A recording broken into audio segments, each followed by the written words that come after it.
My name is Dustin Kelly, but everybody calls me DJ. I'm prior Army, serving as both a Ford observer and a military police officer. I've spent the last 14 and a half years as a police officer and detective in a large metropolitan police department. Two things that I've learned throughout my career. One, everybody has a story to tell. And two, the best stories are true. This is the DTD Podcast.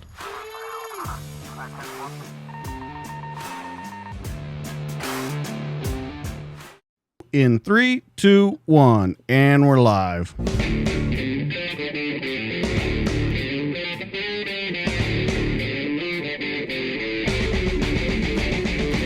What's up, everybody? Welcome back to the DTD Podcast. This week in the studio, my special co-host Chris VanSant and I sit down with a legendary special operations warrior who entered the Army after high school in 1989. He immediately attended basic, Airborne School, and the Ranger Indoctrination Program.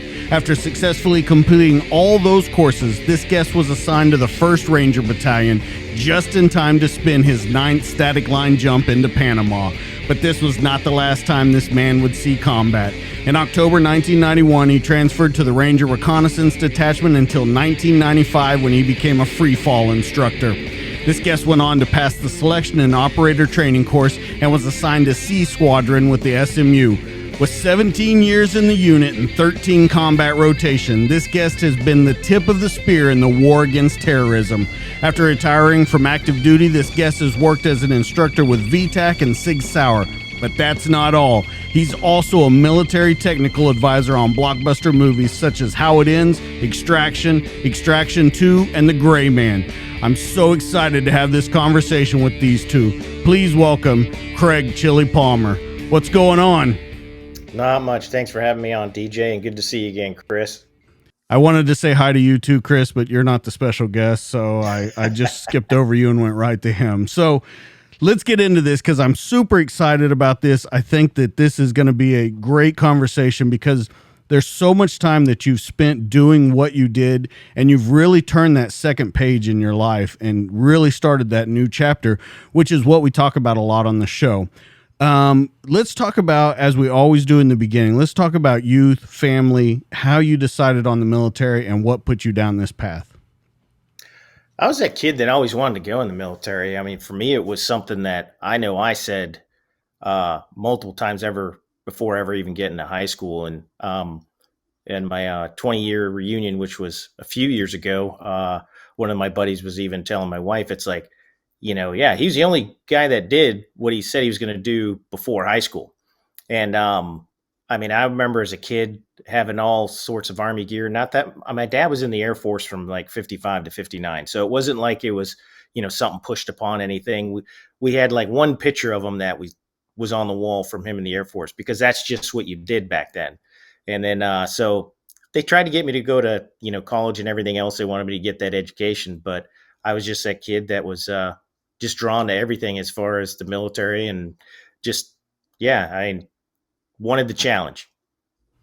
Was there anything in specific or any specific military that you wanted to go into? Marines, Army, anything like that you thought about? Because you mentioned that, and did you want to go that special operator route? Back then, you didn't know everything under the sun, especially, in the 80s. There was a lot of, I remember even going in, if you wanted to look at something in the recruiter's office, it was the big old, record disc, CD that you'd put in there and it would spin off and play your little video. But I tried to go in the Marine Corps initially. That was just, I don't know. I just felt like, the Marines, everything up front, do this and do that. But then that recruiter lied so much to me because I knew some of the stuff, and we all have stories of recruiters lying. But so I went over to the Army and said, all right, I want to be Airborne Ranger.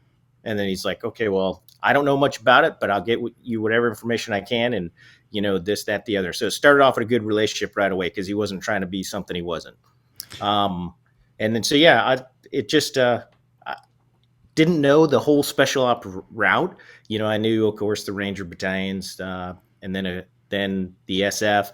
You knew about other, special mission units out there, but you didn't know much about it other than what was put out in movies, which was pretty dang stupid, along the way. But I think it's just, that the thing I've always wanted to compete and, you know, at least try for the best thing. Well, it's interesting that you say that about the Marines, because a lot of guys that have come on here that have gone to the Marines first, they always say that the Marines told them, when they said, "Hey, I want to go do this, I want to be infantry or whatever," they were like, you just get the honor of being a Marine, and we'll pick wherever you go." So it's strange to hear that they lied to you. What can we go into a little bit of detail about what they lied about? Yeah. So what had happened, there was a few, me and a couple buddies were all going in to sign up together and, go talk to the recruiter, do this, that, the other. And he's like, "Well, what do you guys want to do?" I was like, "Well, I want force reconnaissance and everything." And he's like, "Well, I can't guarantee you that and everything else. You can try out when you get to a certain spot and all this." And I knew that kind of, I understood that a little bit, but of course the late 80s, that was when they really started guaranteeing a little bit more within the services as far as, job skill, not just all of a sudden open contract going in and getting something. And, but what really got me, the more and more we talked with him, he's like, "Yeah, airborne school and everything, but we've got one and it's harder than the army school and all this stuff." And right then and there, I was like, "Okay, I know the guy's lying to me. There's only one airborne school. Everybody goes to it." I knew enough of that.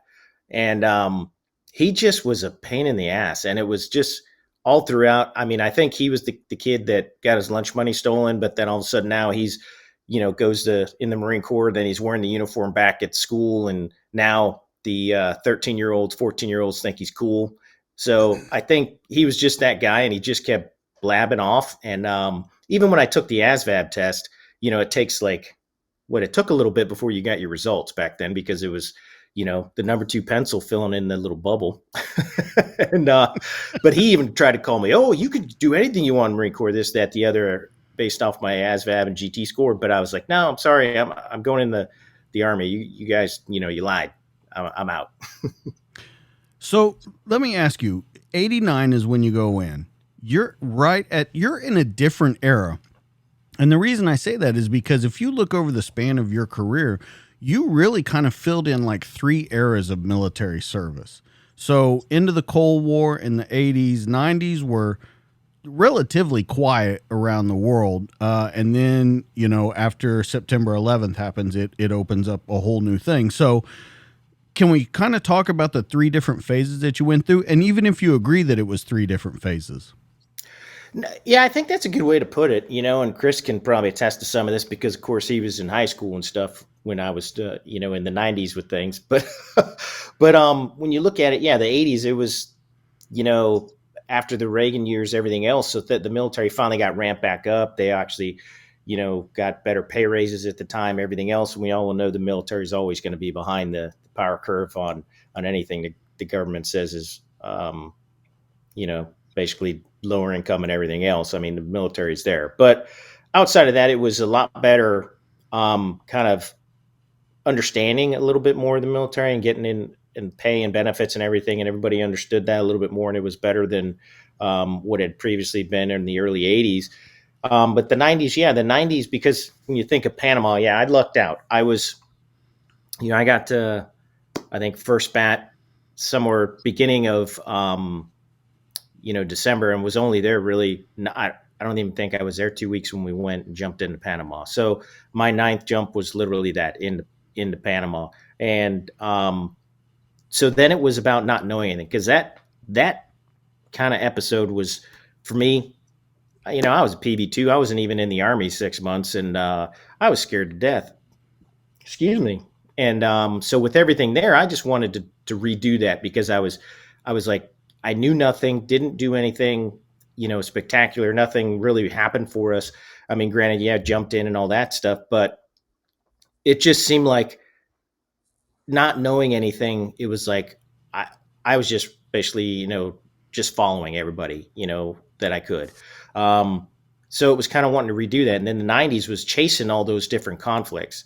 And it was something pop up here, something pop up here. We get all these little skirmishes. I think we had Somalia, then we had the possible Haiti operation, with Restore Hope, whatever it was with that. And, you had all these little things, and then Bosnia kicks up.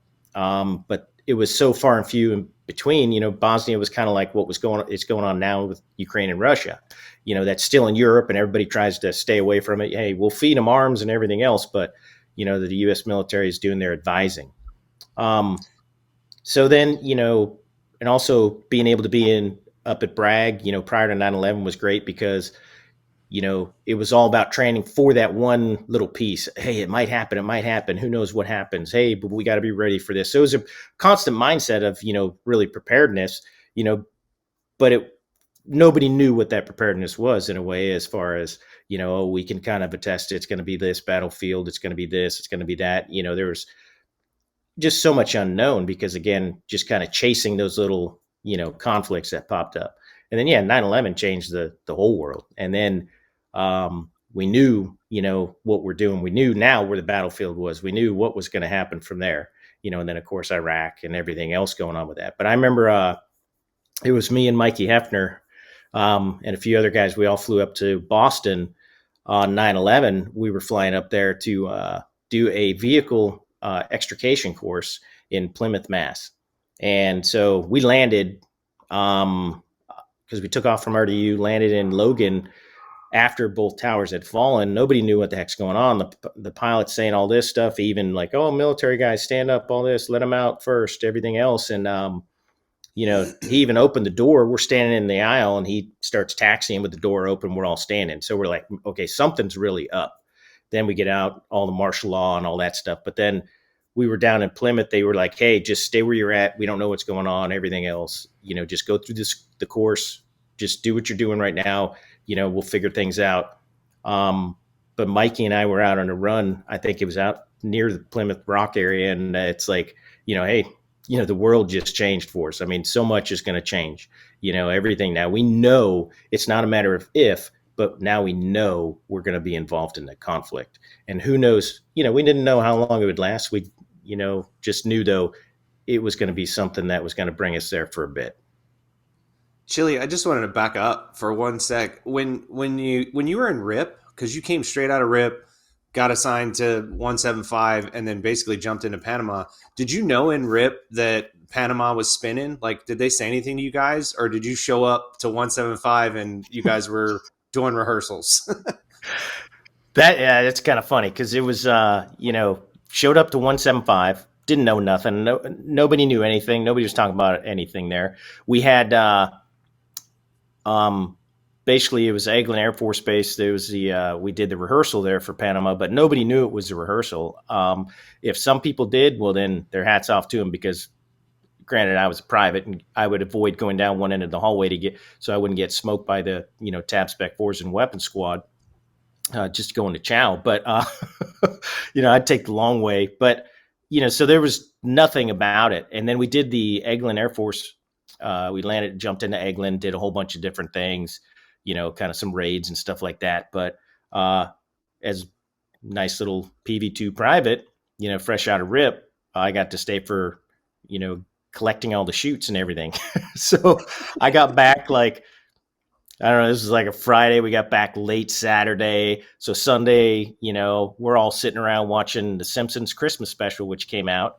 And I'm shining my boots because I'm going to wear my uniform home, all that stuff. As a private, you like to, look cool and think you're cool. And you still have a lot of, pride and everything. But, shining boots and all that stuff. And boom, they start yelling, Bravo notification, bro. And then, phone shut off, everything, this, that, the other. And it's like, what the heck's going on? I'm like, what's going on? So, I had no idea of any of that. Yeah, I was just curious because, like, we're similar in that, like, you showed up except it was your first unit, but you showed up and basically went straight to war. And I did the same thing when I joined you in Afghanistan, and it was such a bizarre thing. But I wasn't, 18 years old, and and I kind of knew something was coming. I at least had a little precursor. You had nothing. You just out of the gates. So that's interesting. Oh, yeah, it was crazy because the time that we jumped into Panama on 20 December, which is 0103, I was supposed to be getting off a plane in Phoenix to go home on leave. So my parents are at the airport. Even though this was 2 days later, I was supposed to call them Sunday to let them know, because, again, everything was paper ticketed back then, that they sent my ticket, and I was going to call them. I was, like I said, I was shining my boots, watching the Simpsons Christmas special, and bam, we get alerted. So that the next thing they heard from me was, I think it was the 4th or 5th of January when I got back to Savannah, and then called them. Yeah. Well, that's what I was going to say. Like, people, a lot of listeners probably don't realize, like, this is pre-cell phone, pre-everything. So they basically locked you down. No phone calls, no telling anybody anything. Like, you were no contact until you were already done doing what you were doing. It was funny because they let us on Christmas. They said, all right, everybody can write a note, to home or whatever, and then we'll mail them out, do whatever. I forget how they did it, but it was, a little green notebook piece of paper. I wrote something on. And I think I have that now because my dad kept so much stuff from when I went in and everything else. And I think I have that because I have letters from when I was in basic training. I have letters that I wrote home, of course, to when I was in first got to battalion. Then when I was in Ranger School, when you could, you're sitting there at some point trying to stay awake, writing something down. But it's funny. They got the letter the same day I called. The little notebook piece of paper. So no. Merry Christmas in Panama. See you when I return.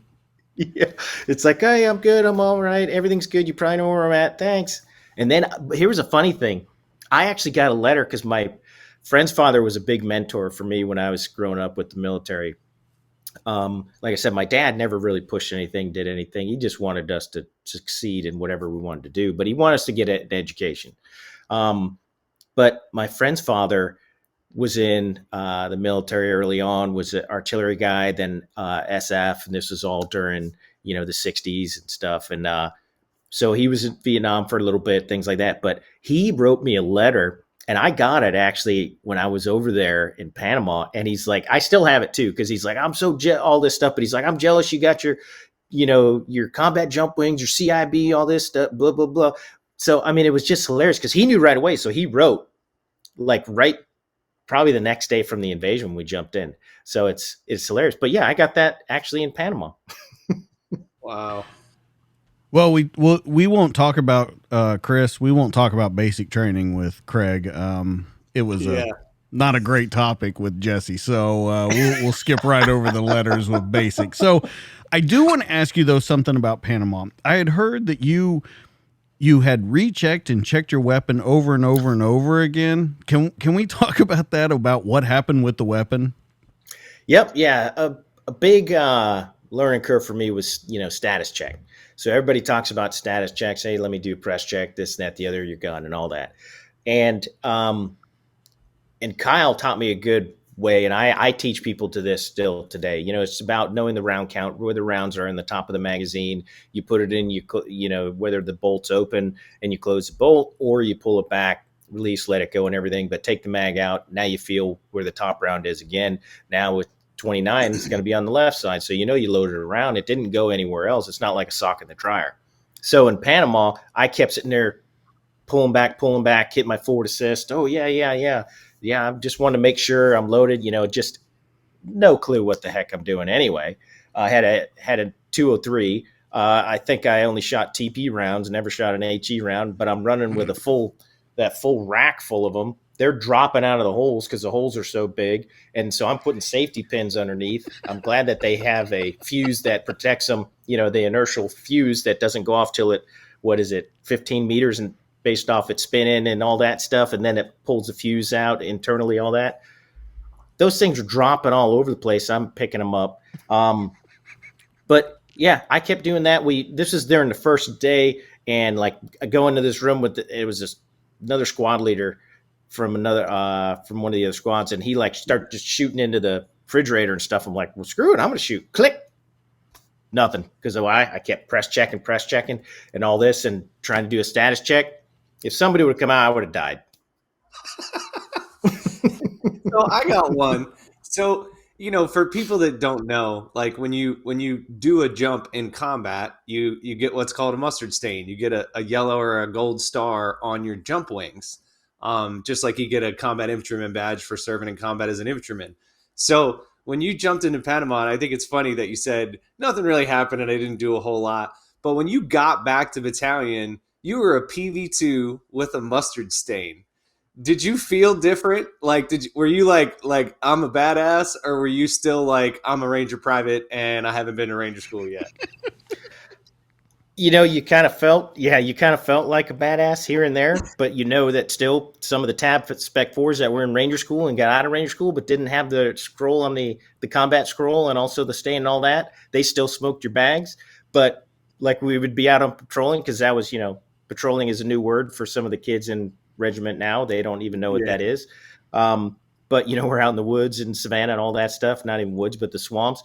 And then we would do scroll to the road, when you're crossing danger area. And it was always left, of course, because that was where your unit patch was. But we would sit there and go, which one? And get down, you son of a bitch. little victory right there. Oh, yeah. So you can at least, chuckle while you're getting your bag smoked. And actually in Panama, I got my bag smoked at a block position that we were doing because I was everybody cut themselves out of their stuff with the bayonet, because everybody's like, oh, it's going to take forever to do things. Oh, okay, take the bayonet. Clap. I left my bayonet. Yep. Hey, where's your bayonet? Sensitive items inventory. I don't know. Sorry. Get down. Your bayonet wasn't tied down.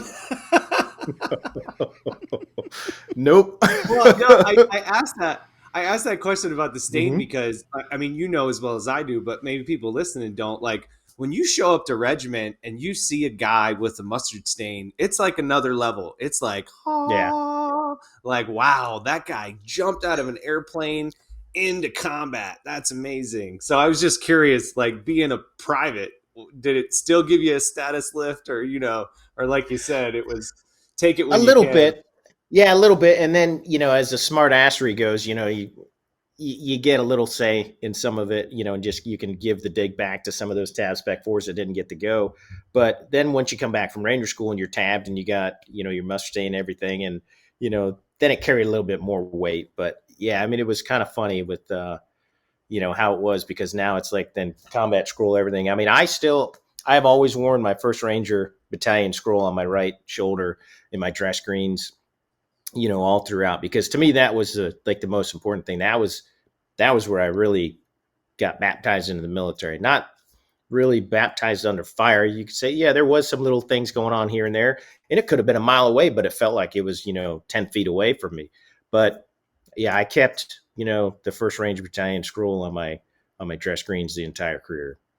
Well, it's significant. I mean, not how many people have jumped in to combat and not really since World War II. Well, Grenada in '83, handful of folks, but then Panama, and then the show jump in Iraq or a couple of times, but you know what I mean? Like, not very many people have done that in history, and it's a significant event. So I can see why, it was that important to you. Yeah, it was great.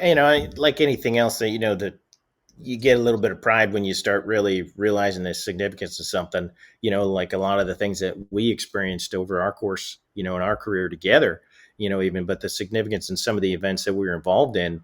And at that time, yeah, because that was the little snippets of things that would last, maybe 2 weeks, no more than a month. Somalia, then, things lasted for a little bit there based off of, the catastrophic incident. But yeah, it was pretty neat just as when you got back, got home and were able to just kind of soak it in. As here I am, not even in the Army 6 months, and all this happens. I'm like, these guys going to Vietnam. Oh my gosh. Yeah.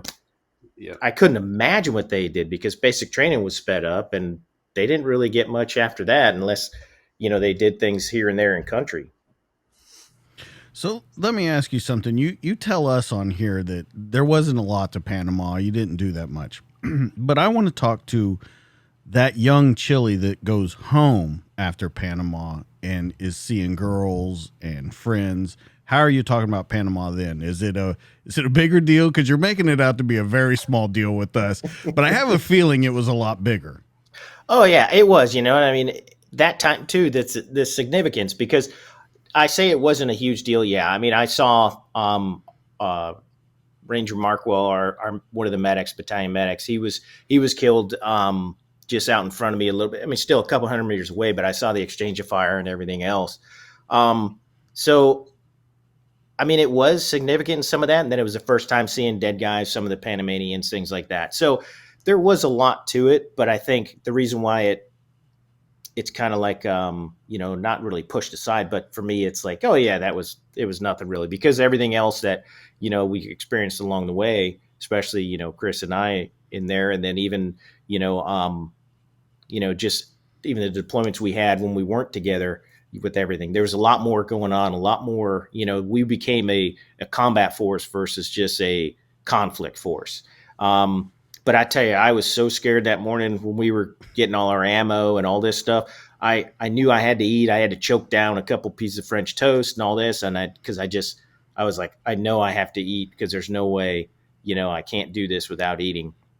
So it was, I didn't have much sleep those 2 days before we went, just because of just the sheer unknown. And then I said after Panama, I was like, I never want to jump into combat again, because it's just so many things going through your mind with the unknown of what can happen. First, your chute has to open, granted, very high percentage of static line. But okay, what if I have twists? What if I land in a tree? What if my rucksack separates and it's over here and this? And, we had the dual point What if my release bayonet's system. not tied down?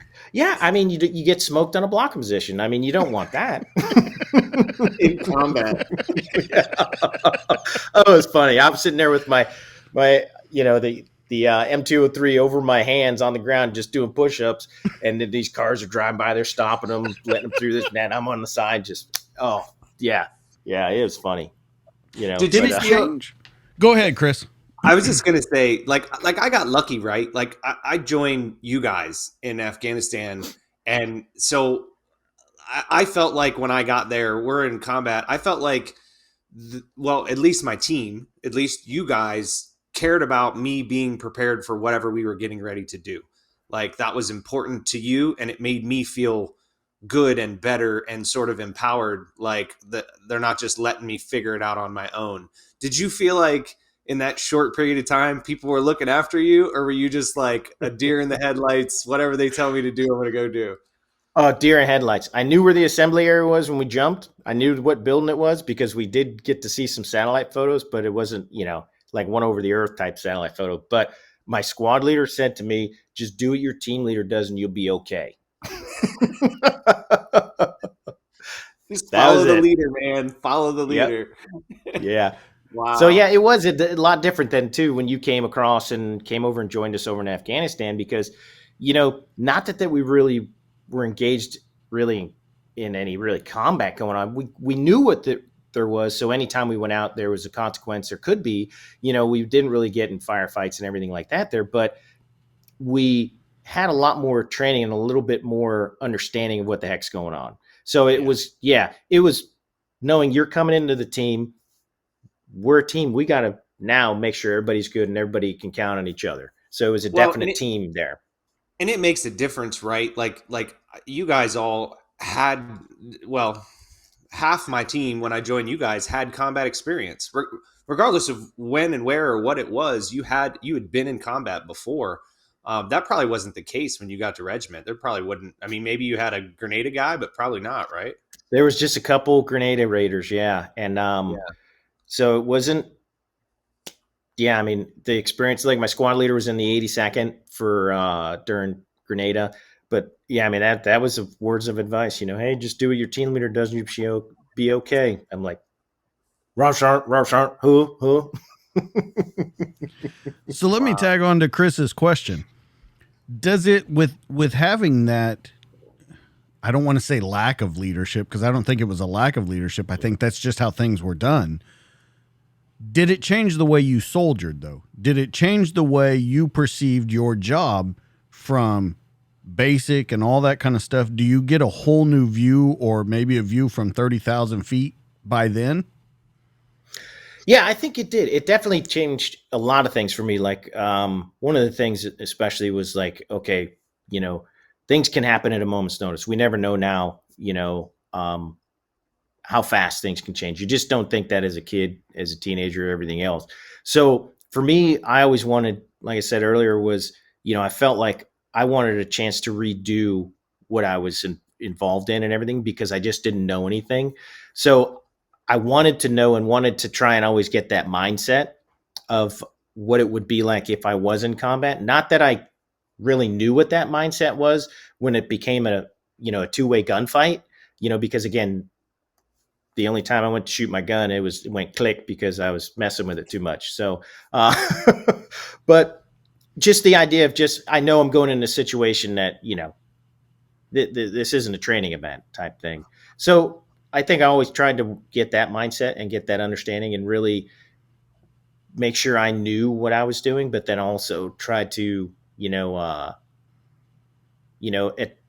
that time, then when I became a leader, then in regiment and everything else after that, I was a team leader for a short bit in first bat before I went to RRD. But at least be honest with the guys and just try to teach them for the best you can and make them understand, that there are consequences to things, because we can get blown out tomorrow and all of a sudden we're somewhere that we never thought we'd ever be. You're very humble and you talk very matter-of-factly about the mistakes that you made. Do you think in today's society that humility and that humbleness is gone and more people want to know what they did right than what they did wrong, or looking at it from a different direction? Yeah, and it's funny you say that, because I was just up at the Matt Light Foundation, helping them with the fundraiser and everything like that for all the stuff that they're doing for the kids, trying to get kids really to be men, to be, to grow up in the right manner and understand a lot more about life and everything. But we were talking on stage. It was myself and Kevin and another gentleman that, was with us at the unit. But he asked certain things we thought about. And like Kevin was saying, honesty, I said humility. And our other friend said, talking about the wokeism and everything and understanding, where things are kind of gone downhill for some folks with that. But I think humility is huge, because I saw that too when I was also cadre, back when we were at Bragg, teaching back to the guys. And some of the newer guys they didn't understand it. They thought, it was that whole thing, everybody get a ribbon and all that stuff. And I think, you learn from your mistakes. We don't want to make mistakes, but you have to own them. If you did it, you own it. That's the truth. And also be honest with your people. But I think a lot of society has lost that humility, because everybody seems like they think they deserve something or owed something versus how do I earn something? How do I get to the next level by doing what I need to do versus what somebody can give me? Well, speaking of that, you've worked over at VTAC and with Kyle. He talked a lot about that when he was on the show, where we don't really talk about what we did right, because that's what we're supposed to do is right. We need to figure out what we did wrong to fix that situation. And I'm guessing you're kind of in that same school of thought. Oh, 100%. And Chris could attest to this too with our AARs. Yeah. It's like, yeah, okay, we did that right. We did that right. But all right, here's what we did wrong. And we could spend an hour on one little thing based off the severity of the issue, even in training. So I think that's huge. And we always used to say during the AAR, you have to have thick skin, because you're going to hear what other people perceive, but also what other people can tell you what you did wrong. And you have to understand, okay, now how do I fix it so it doesn't happen again, which is the purpose of the AAR. Can that ever go wrong? Can it put those training scars on someone? I don't know. I don't think we've seen a lot of it, but I think that some people can hold to some of that, especially if it's, I didn't mean to chuckle with it, but there are some incidents. It seems like you're thinking of someone specifically in your head. No. I mean, was I a dick at times at Chris? Yeah. I mean, we were all dicks in one way or another, but, I think it's, though sometimes within training, yes, we think that, this is the way it's going to be. This is the way it's going to be. And some people, some leaders, not saying that we really had those at the unit, but just experience along the way with things like for me in Ranger Battalion, things like that. There was a lot of micromanaging going on and everything else. So some of that stuff can lead, how they trained you and how they did things could leave a scar. I didn't feel too much of that. I mean, Chris, what do you think with some of that? No, I was going to say earlier, I mean, you made a comment that you carried it on, like the things that you learned, you carried it on. And you and I, we had, because we were at war for a really long time, we had a number of times where chili got into me, rightfully so. It's amazing how the years go by and you get a lot more clarity as an individual about why somebody did something. But even at the time, it wasn't like you were just criticized and tore down. You were told what you did wrong, and then you were told why it was incorrect and what you should do to fix it or how you could do it differently the next time. It wasn't just you screwed up and that's the end of it. So it was a learning experience each and every time. But then I'd also say, like, we lived in a little different world of hyper criticality that I don't know exists across the board in the military. And DJ, I'm not sure if that's where you were going, but that and I think Chili would probably agree, but I think that does wear on you over time when you live for a long period of time in an incredibly hypercritical environment. Even though it's constructive, it has some impacts on your psychology and your life for sure. And yeah, and that's kind of where I was going to. Do you ever think that it could make that training score where people second guess what they're doing, or they might move a little slower, or anything like that? Is kind of the area that I was going into, because you live in that situation for so long in your life. I mean, it becomes a day-to-day thing where every single day you're having to prove yourself over and over. And I think you would both agree to that. Yeah, and I get you on that point. You're right. I mean, when it comes to a lot of things like that, where, like you said, I mean, how, finite we were with everything, and everything had to be, really good. You worked every day just to be average there, because you were surrounded by that many good people. So I think, that could, with some of the things as scars, as far as, sometimes they were good scars though, because it was a scar that you knew, okay, this is what happens when this goes on, based off having role players involved in things like that, which actually helps quite a bit, to go against an opposing force, with the simunitions and everything. But, yeah, because I was looking at more of a negative thing. When you say scars, I always think negative side of scars. But I think some of it can be positive. But yeah, I mean, it depends on things I saw in the regiment was all training wise, and there was some negativity, just because, again, leaders were living in this environment of really a garrison soldier, and then it was a conflict here, and then a conflict here, but it was like a conflict. I remember the guys coming back from 375 after Somalia, and I was in regiment, but then right away it's like, all right, yeah, hey, spit and polish. We got starches and spits inspection, tomorrow, whatever. And they just get back from everything that they dealt with in Somalia. So, I mean, we had to get rid of some of that garrison mentality early on in the war, but I think the Army's fallen back on that garrison mentality and the wokeism. Do you want to go into a little more detail about it? I mean, because I think you're in an interesting situation right now, because you have all these years of military, but you're in the center of wokeism now, working in Hollywood. Yeah, you're right. There's a lot to deal with there. I mean, but I think it's what I've kind of gone into that environment with is, just treat people nice, treat people like you'd want to be treated. I can't go off like I would in the military, where you just right away go to, to 11 on the volume, like Spinal Tap and stuff. But, you've got to understand and be able to explain something to people.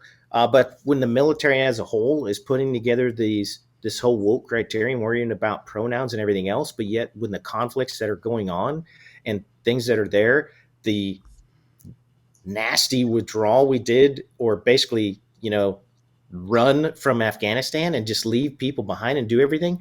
I mean, that you have no faith in your top leaders there, that they're not in your direct chain of command, as far as you're right there, your day-to-day basis. But when they're up there in the government level and they're not supporting you, and they're telling you that you got to worry about this guy because he wants to wear makeup, I don't know, I think that's a little off. Chris, your thoughts? No, don't get me started on I mean, you're far removed. I'll say this. No, to Chili's earlier point, it's different when you're in the military. That that being critical, that being hard on one another is part of that growth and professional development to prepare you for combat. And when you separate and you leave, you very quickly, if you don't know it already, you very quickly realize that everyone else out there is not like that or wired like that or capable with dealing with that level of criticism in the way in which we do it in the military. So you have to make adjustments, and an intelligent person, a leader, just like Chili's done, learns how to dial that back and to present things in a way that people understand. but but but to the wokeism thing, there's a reason why for the first time, literally in like history, we're not filling the ranks. There's a myriad of reasons, but trophy society plays a big part of that, and a lot of what's going on right now. And it's kind of scary, frankly. To me, it's a scary time in that, what happens? What happens when we need them and we don't have them, because we've turned into, masculinity being a negative trait. So let me ask you both then. With this, and I'm looking at the whole Army, and then let's look at special operations. With this going on and all of these threats, you have Korea, China, Russia, Iran. There's a multitude of threats out there. What happens when we go too far to the left, we'll say, is the wokeism, too far to the right is conservative. But what happens when we fall too far on that scale? What happens to the big military, and then what happens to the special operations? I like to look at it as they briefed us on this way back when they were trying to change the military, and they came up with the 15-year retirement, everything like that in the early 90s, stuff like that. They were like, no more Task Force Smith, which was a task force that happened in Korea. Because people were ill-trained, ill-equipped, everything else. So it was about just filling ranks versus training and doing things the right way and getting people qualified in the right manner. And then you send them off. Now, all of a sudden, they're in Korea and they're fighting in this war here. So I think what happens is you lose the sense of what the military is. We all know when you go into the military, all of us that have done it, you give up certain rights to protect the Constitution of the United States of America, against, foreign and domestic threats. So there's certain things that you give up to wear that uniform. Granted, you can do what you want when you don't have the uniform on to a degree, but you still have to understand that you're part of that uniform, whether or not you're in civilian clothes or you're in your, military fatigues, battle dress, whatever you want to call it anymore, your multicam, stuff. And so I think, we're getting so far away from what the military really is. It is an element there to protect the country, to protect the interests of the United States of America. And it is primarily used outside the states. Of course, we know posse comitatus, all that stuff, right? Because we can't really do anything internally. But, people go to these rallies, people go do this and they do that as far as trying to speak, or you even see it all over the place. Some people in uniform at some of these protests and stuff.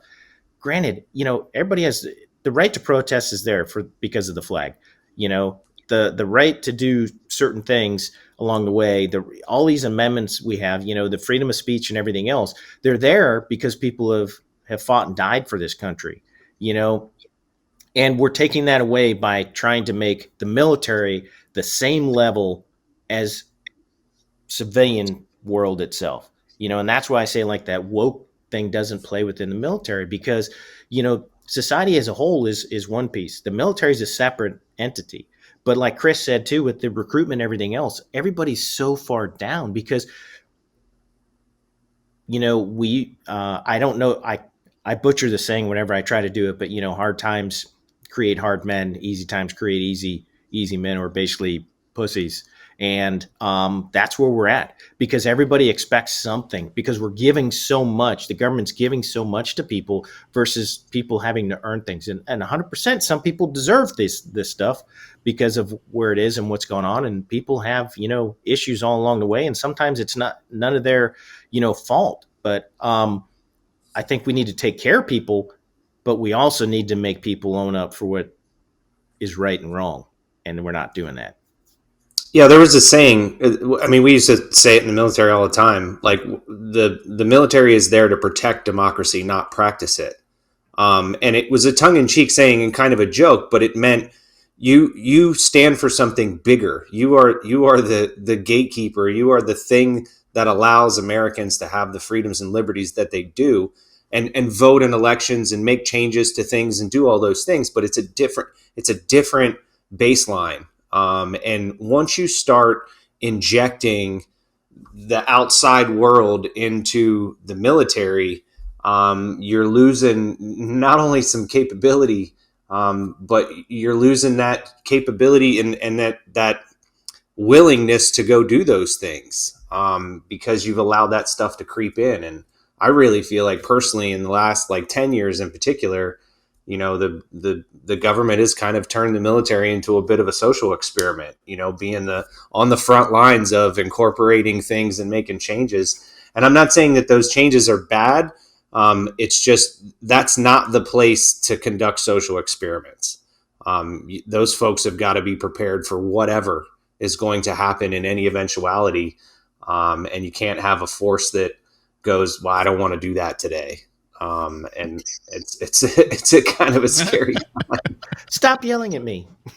Well, so does it ever creep into that special operations community? Because you would agree, like we said, the civilian world is one thing. The military is a completely other world. Wouldn't you agree that special operations is another level of a whole nother world? Yeah, I think kind of if you look at what's going on today with everything is you're getting less good people that want to join. And of course, first, you're getting less people that want to enlist. Enlistment was at an all-time high after 9/11.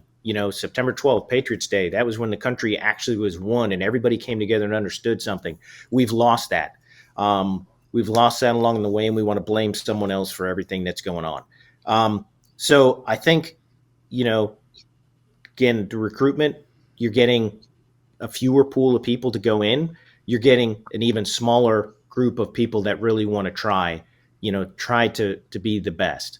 And so that is probably happening today. Granted, I'm not in there, I'm not everywhere, but I do know that, when you have a large pool of people shrink down that's coming in, there's less and less good people really wanting to go to those areas. And, there's certain things still where we were at. We weren't sheltered from the Army. We were still in the Army. So there's certain things we had to do, certain, requirements, everything else that, DOD puts out, everything else. So, and a lot of it, yeah, hey, it had to be done. It's a changing of times. Times change, but again, a social experiment, like Chris is saying, is not the place for the military. And that kind of seems like where some things have happened. And it's, my son's been in for 7 years now and down at First Bat. And, it's funny listening to him talk now. Now he's a squad leader and everything. So it's just, it's funny to hear his perspective of things because he's really seeing the change. I'm just on the outside, talking to the guys that are in, or, some of us retired folks that get together and drink bourbon and talk. Yeah, I remember the day when I did this. But, so he's really seeing the change. And he was part of that, 9/11 kid. I mean, he turned 6 when I was in Afghanistan the first time in 2002. So, here it was, and he went to the same battle space that I was at, but also other spots now. And, I think it just stinks for them because there's just so much that he saw early on with that, how we were a combat force. And now we're going back to this garrison force. And it's like, hey, hold on, we need to, be cuddle buddies now, I guess. I don't know. It just sucks. Well, let's go back into your career for a minute. I want to talk about you being a free fall instructor. Now, Chris gave you a huge compliment whenever we talked about you doing this.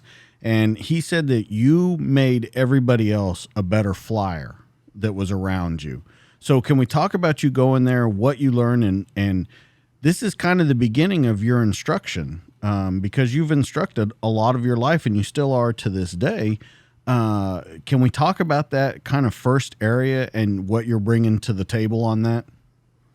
Yeah, I think for me it was kind of like something that was just an evolutionary process for me to get to the free fall school. Again, that was during that mid 90s, when things were just, it's like hit and miss on what's going on. And it's like, hey, what can I do in a career basis more, and what experiences, what can I do in life? And I had a bunch of friends that went up to the free fall committee. And so I was like, oh yeah, okay, let's try something different, and it just so happened that we ended up moving to Yuma, Arizona after I was there for 7 months. But I hated teaching up front to a class because, you have like 55 people. And my wife still doesn't understand to this day that I was a shy kid in high school and all this stuff. And yes, I got in trouble a lot because I could be a smartass, but I couldn't. If you tell me I had to do this at this particular time and, this oral book report, I don't know how many of those I failed because I was just not that guy. So I learned a little bit more having to stand up in front of people and give a class.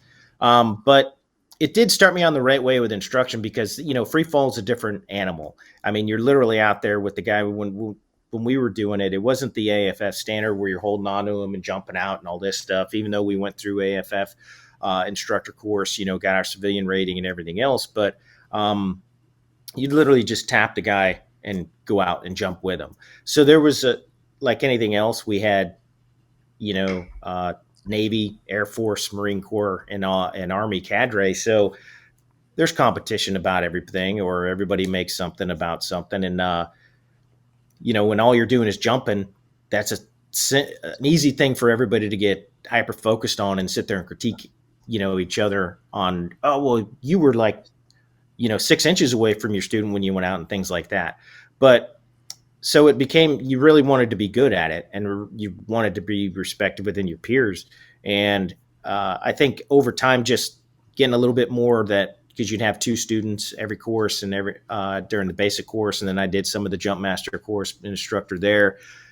But the way I looked at it was I wanted to try and at least teach what I knew and, make sure they understood it and give them the best opportunity that they could to actually be successful with it. So it helped me along the way of being able to, within free fall, all the progression level we did as instructors, the biggest thing was being able to go out with an instructor and he would act like the student, do all these different things, you get down, you go your separate ways, you pack your parachute, then you make your notes and come back and debrief him. He knew what everything he did in the sky, but you had to recall that, and then come back in and give it and tell him everything he did along the way. So for me, that made it a little bit easier, my path down the road for instruction stuff, because I could see something, remember it, and still recall it without taking away from the thing at hand at the time. Because when you think, especially shooting, everything else, there's certain things that might be going on, but then it's like, okay, but then let's go back to this point and what did you do? If you're doing, this, and this, we wouldn't have had this outcome, or you would have had this outcome and your shots and everything else. So that really started making me really being able to recall things and, kind of put things in there so where I could come back and actually critique them and exactly what they did and explain to them why. And then, okay, this is how we correct it. Let's do this. Let's do that. And for me, jumping was always fun. I'll tell you this, I'm afraid of heights, but so don't get me to walk on an obstacle course 10 feet above the ground, but I don't mind 25,000 feet because I got time if I fall. I'm not going to hit right away. Sooner or later. But yeah, so Chris, and I want to kind of tag on to this with you. When he instructed you guys and kind of helped you guys along, are you afraid of heights? I can't remember if we've ever talked about that before. Me? Yeah. No, I'm not. For jumping, nothing like that. So no. when they take you in there, because I think it's different for someone who's nervous about doing that and doesn't like jumping and someone that's not. How do you remember Chili kind of covering everyone no matter how they felt? Because I know there was some guys that did not like jumping. Yeah, no, I mean, if you're talking free fall or CQB, like I joined a very seasoned team. And Chili was my 2IC, and then he was my team leader. But I didn't have a choice. Like I had to get better at flying because they were all so good. But Chili, it's funny that he says that about, his instructor time and watching things and seeing things, and then, being able to recall that and say it. I think that's what he carried into it. So from a free fall standpoint, he would say, hey, try this thing. And a lot of times we didn't do tunnel time often, but we did sometimes. And that was when Chili would take the opportunity to say, hey, try this. He would expand on, a guy's skill set. At least he did with me. And it made me a better flyer. And I loved it too. Like Chili, like I loved jumping. The Army took all the fun out of static line. So when I finally got to jump free fall, I was like, this is it. And I actually enjoyed myself.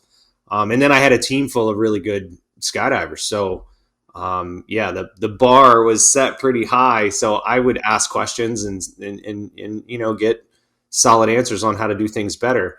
From a training perspective, I think exactly what he said. And some guys do it better than others. But being able to look back on a training run, on a hit, and go, hey, in the second room that we entered, you did X, Y, and Z. Why? And then have a conversation about it and say, well, next time think about doing this. Or, hey, when you were putting the charge on the door, make sure you're paying attention to that. But being able to make those little critiques along the way and recall that stuff is critical to being a good instructor, frankly, in the environments that we worked in and that he taught in. So I do have to tell a funny story, though, because Chili actually said he was scared of heights. So I didn't know this, right? I didn't know that he had a healthy respect for heights. And to me, he was this mythical dude, right? That did everything great. He shot great. He could run his ass off. He was a phenomenal skydiver. Like, he was just on this pedestal to me. So we were climbing in New Hampshire. Chili, do you remember this? And we were ice climbing in the winter. And we were 2 or 3 pitches up this ice climb, and we were standing on this big bulgy. You got to explain what a pitch is. Oh, so you have a length of your rope is only so long, so you can only climb so far before you basically don't have enough rope to get down off of that wherever you are. So you have to redo everything and then lead climb again, put in all of your anchor points, so on and so on and so on. So you sort of leapfrog up a face. And so we were like a couple pitches up on this ice climb, and we were standing on this big bulgy piece of ice, and it wasn't very big. And I'm the opposite of Chili. I'm probably unsafe in that. Especially back then, I'm like, I'm good. Like, I got it. Whatever. I'm still here. So, but anyway, we were standing on this bulge of ice, and it's beautiful. I turn around and I'm standing there, and Chili is facing the ice wall, like getting ready to do the next climb. And I turn around and I'm looking out, and it's this gorgeous, like, New Hampshire winter. And I tap him, and I'm like, hey, check this out. And I, like, not thinking. And again, we're on this tiny little piece of ice. And he's like, no, whatever, I'm good. And I tapped him again. And he's like, dude, I'm fine.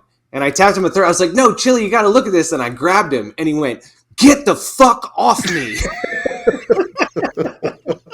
It was like this instant switch. And I was like, whoa. And I didn't know what I did. And then we had a conversation about it. He's like, I'm afraid of heights. And I was like, how do you do any of the things that you do being afraid of heights? And I'll let you answer. But I'll let you answer if you remember what you said to me. But I don't remember what I said. I remember when we were out there doing all the climbing and stuff, and then you and then we went to Colorado even that time, and then you and Mikey did a thing, and Sean and I did a route because Sean and I were more, together with it. But it was like, jumping was never a thing. I never worried about it. I don't know why. But I also knew I had to do certain things to get along the way. And I wanted to free fall so bad. And, my first jump, instructor taps me, boom, go off a ramp of a C-130. So, it's like, well, here goes nothing. But at least for me, it was, I still got to do it. I still got to try. Like Ranger School, my biggest fear wasn't all the patrol, all this other stuff, not eating, not sleeping. It was the damn obstacle course. and it was going over the steps on the log, you know, that was my biggest fear with things. And Really? yeah, but I knew I had to do it. But then there's times that I'm like, no, this is stupid. Why are we doing this during a training? And it's oh, it's just funny laughing at now with stuff. But it's yeah, then we start rolling into combat. It's a different story. But yet some of the stuff going across, bridging, between buildings, I was like, well, I wouldn't look down. I'd stay in my nods. That way I can only look right in front of me and I can look at the ladder and things like that. But it was just the willing to do it. Well, you said I focus intently on what I'm doing and I pay attention and that's it about the climbing piece. And I said, okay, I said, but how do you like you were a free fall instructor and you said skydiving is not the height is not relevant. Like it's not real. And it makes sense. Like anybody that's ever jumped static line and then went to free fall training, it's a completely different animal leaving a plane at 10 or 12,000 feet than it is at 800 feet. At 800 feet, you can see the trees going by and people on the ground. And it's like, if my chute doesn't open, I'm going to impact that. When you leave at 10,000 feet, it's like looking at a TV screen. Like it's for me, it's not the same thing. So when you said it's not relative, like I understood what you meant at the time, but it was funny. He was mad at me, so I didn't laugh out loud. I'm going to be honest. I would be super fly pissed at you too. So, but internally I laughed because I was and frankly I was really impressed. I was like, God, like to get yourself over that because it's not. My wife is afraid of heights and we climb mountains and stuff, and I know what that's like for her when we're in situations where she's having that effect and how hard that is to get through. So for me, it actually increased the mythology of Chili Palmer because I was like, here's this guy that's admittedly afraid of heights, and we're going on climbing trips together, which yeah, that says a lot about a guy's drive to be the best at what he does. so I guess that would be a question. Did you ever go ice climbing with him again after that? Yeah, no, Wow. we did a couple of trips together. He much preferred being Yeah. behind the wheel of a car than he did climbing up an ice face, though. But I choose the ice over rocks because it just seemed like when you can sink that axe in, I would Yeah. use so much energy instead of just being smooth. It was wham, But I'd rather ice climb than rock climb because I just felt like I had, a little bit more control of it, or at least more contact. Yeah. But it's a lesson in dealing with fear, like Yeah. that we all learned along the way, and it's how you function in combat. Anybody that says fear's not there is either a psychopath or they're lying. It's how you process that and what you do with that information coming in, and then how you react to it. So, yeah, to me, it was just an extension of how to be successful in the organization is do the right things with those feelings. So I want to get into your career with the unit and stuff, but I have a question that actually a listener wrote in and wanted me to ask you and Chris specifically. They said, how many pass the selection marches, but ultimately don't make it through the operator course? And they were just wondering the overall kind of pass-fail rate. That's hard to really put an honest answer to that just because of not ever being in charge of that piece. But there's a handful of guys that, will, make everything with selection, but then get there to brag and, whether or not get dropped along the way. But I mean, I've seen it all the way to the end where guys get dropped, even though they think they've done everything successfully, they still get to the end gate and they just, they didn't make that mark. And it's not a, bashing anybody in particular or anything like that. It's just, there's a certain, thing that they're looking for and certain things that are needed, especially then as we got involved after 9/11. There's a lot more coming into it. Granted, a lot of guys come in with some sort of experience, it seems like these days, or early on they did when I was still there. But it's hard to say, exact numbers with things because it's so trimmed down from, the group that's going to selection to the guys that are selected that come to the course, and then to go across the hall. I mean, I think they said it was 19% or something like that. Can't remember what they said from those initially going to that class, selection class. About 19% actually, are successful out of that. Chris, you have anything you want to add in? No, I mean, Chili would know better than me, having spent time as an S&T instructor. It's not a very big number. I'll say, to Chili's point, like those requirements, those statistics, and those decision points are probably one of the best kept secrets in the military. It's a very select few folks that are privy to any selection related information in terms of candidates. But yeah, I think the percentages are correct that Chili said. The only point that I would make is that there's so many gates along the way. So you apply to assess. So there's a screening process that happens before you even attend selection. So they know what they're looking for. And they also know, in my personal opinion, they know based on a certain set of parameters who has the aptitude to succeed. And so they've dialed that in so good over the years that they get pretty consistent numbers with who they allow to assess and then who comes out at the end of it. The thing I think they can't predict is, when it gets more complex, how a guy is going to deal with that. There's only so much psychological evaluation you can do when you overwhelm a guy with events. Some people can deal with it and some people can't.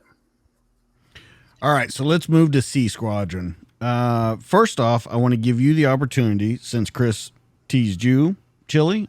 Is there any stories that you would like to tell about Chris coming over to C Squad? I mean, there's so much, because of course he came into this thing when, post 9/11, and literally when we were on our first deployment. So it was drinking through a fire hose for Chris, because it was not just being successful in getting it across the hall, but now he's going to an element that's already deployed as well. And like he brought up earlier, we tried to, get him and make it an integral part of the team, because we're all a team now. I mean, this is our guy. This is who's on our team, and this is what we go with. And how do we make ourselves successful, not an individual? We all have some. I can't think of anything that stands out for everything with Chris. Chris always just, though, had fun. You know what I mean? I can believe that. But he did. Now, since he gave me that big old, fist bump, he did get pissy times when he got in trouble. But it was like when we were during the invasion and stuff, and you were getting mad because I'm like, hey, you're going out on RNS with I forget whoever it was, and you're like, what the hell? Why I gotta do? It's like, Brad, go talk to your boy. But I mean, hey, this is a good one. I like this one. Okay. So we're, driving around the desert for quite a few days, I mean, our only shower was, we had that no rinse shampoo, whatever you put it on, towel dry, things like that. And then baby wipes was our best friend. Chris's feet stunk so bad. I was on the other side of the vehicle when we were during a day at a rod site with rest over day, and he had his boots off and everything. He's like, dude, you got to put them back on. You got to put your boots back on, because this is just not going anywhere. What do you mean? They don't stink? Dude, they friggin' stink. You got to put your boots back on. So, I mean, he did have some rank feet there in the invasion. I'll give you that. Okay. Do you agree, Chris? I wore a leather boots and yeah, we didn't shower, and I'm probably, if I'm truthful, I was probably scared half the time, so I'm sweating or I'm freezing, and yeah, my feet were so funky that they wouldn't let me take my boots off. Which I'm guessing probably made it worse. Yeah, no, it did, until we finally got a shower at Grizzly, but no, I'll bail him out. I think Chili almost fired me at least 3 times during the tenure that I worked for him. And in almost every circumstance, well, in all of those circumstances, it was my fault. It was something that I did. And it's lessons that you learn along the way as a young soldier. The one that he spoke about, like during the invasion, when he said, "I need you to go do this," I did. I don't know what I was thinking. I was exhausted, and we were probably hungry, so I had a little hanger, and I think we'd been up for like 24 hours, driving all night. And the thing that I forgot, he said, "I'm going to need you to go do this," and we had just pulled into a rest over day site during the invasion, and I was exhausted. Like I'd been driving all night. And I forgot that, like, Chili never slept either. Like, he was the TC. He was sitting next to me running the FLIR ball all night, every single night. And, you know, whatever we were doing, the two of us were always up. I won't say that for the rest of the guys. They weren't all always awake. I know somebody that was in his sleeping bag in the turret. Yeah, I'm pretty sure Mikey could sleep on the gun, but whatever. That's another story. But yeah, and I chipped back, and he did. To his credit, I think he knew it was a really uncomfortable situation, and we were both really tired. And rather than deal with it, he looked at another guy on the team and said, "You need to pull him aside and have a conversation." And Brad did, and I went up and did what I needed to do, and it was fine after that. But yeah, we had a few, and like I said, all silly mistakes that I made as a young guy, thinking I knew what I was doing. But he always gave me his reasons why. He always treated me like a professional, and he always told me why it wasn't, why what I did wasn't correct. And I appreciated that. And I think I told Chili years later, you know, like we had our moments, but we where we are now in our relationship is a reflection of growth as people, and life experience. And I'm grateful for all of it. Yeah. I mean, you think about things though, too. First, put it saying I almost fired him 3 times. No, I mean, we all go through our ups and downs. Even as leaders, you know, there's things that you could do better all along the way. But I think, like Chris saying, a test of time. I think, you know, and you look at it today, like my father passed in February, and in April we had a celebration of life back in Phoenix. Well, you know, Chris and his wife came, you know, because they met my parents a few times before that. They went over and had dinner with them because that's the way my parents were. They always wanted to, you know, be the welcoming piece. So again, yeah, we, you know, here we are, you know, years later with everything else, totally separate, you know, careers after the military, but we still always kind of linked up with all the trade shows, and it was almost like a reunion at a lot of them. But like I say, just, you know, him and his wife being there also to support, you know, everything for my father.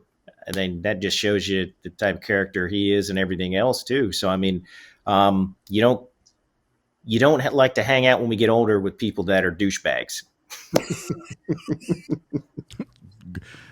Wise words to live by. All right. So I have a true or false question for you, Chili. True or false, there was a suntan competition while you were overseas. And part 2 of that question, where did you go to tan yourself? All right. So there was kind of a little thing, and Brad Thomas was our pool boy because that guy lived to keep that pool clean. And I mean, Brad would be up before guys, everybody else, and it wasn't to do PT, but it was to go clean the pool. And he just loved the cleaning the pool. So I think Brad pretty much won that thing. He got pretty dark. He was probably the darkest we've all been within that. But we'd sit there on little floaties and stuff inside that pool.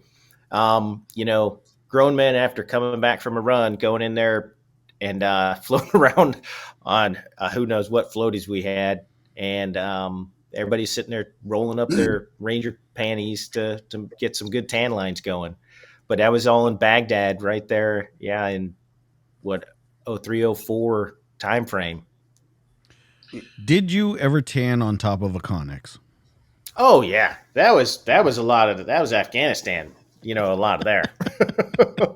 I mean, you had, you know, the Tiva tan on from Afghanistan. So, I mean, coming back and like, I remember, I think my brother was like, who has tan lines on their feet? You know, I mean, it's just, yeah, one of those things you did when you had time, right? Why not enjoy it? Headphones. DJ, have you ever seen the reenlistment photo?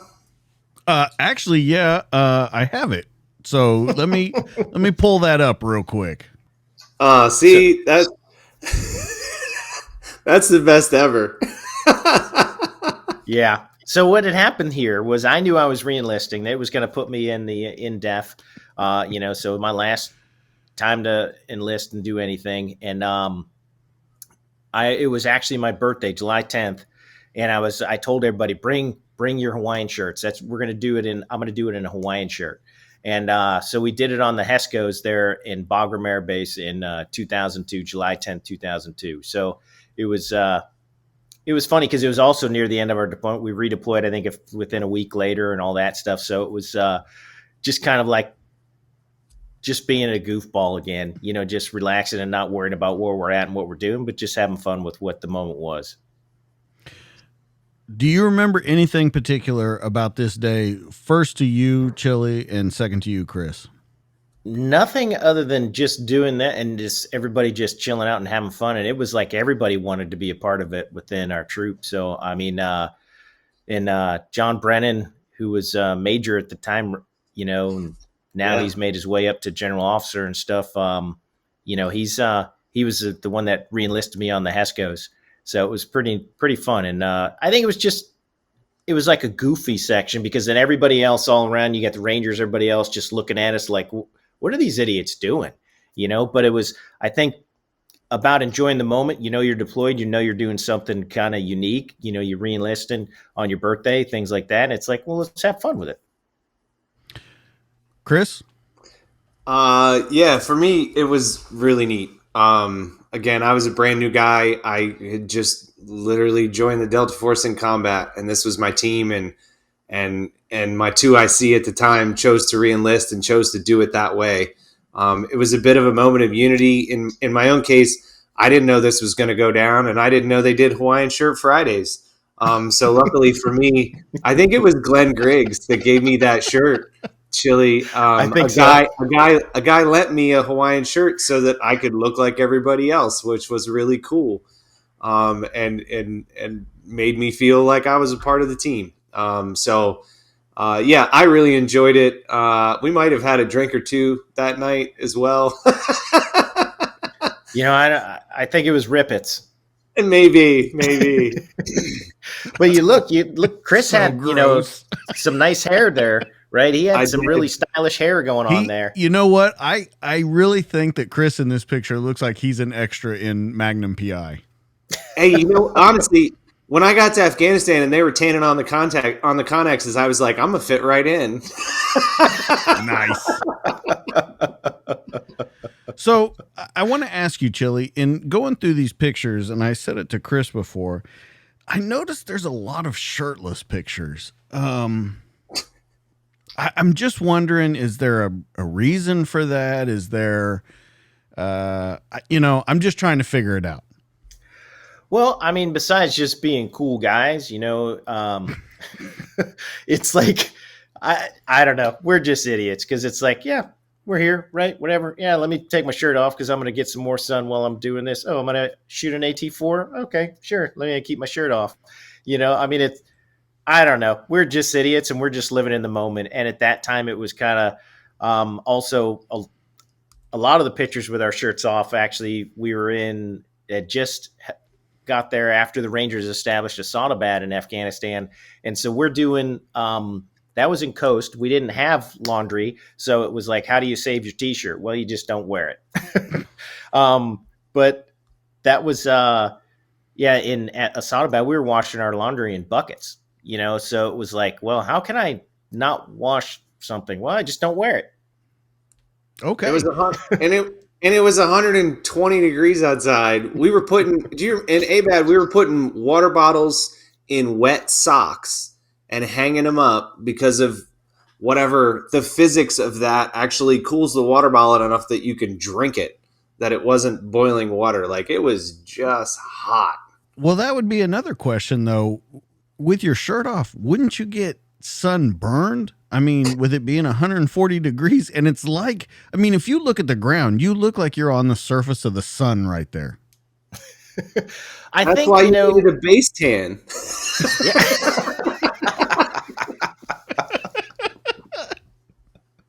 I think in our head we were, Nothing was going to phase us. We're invincible.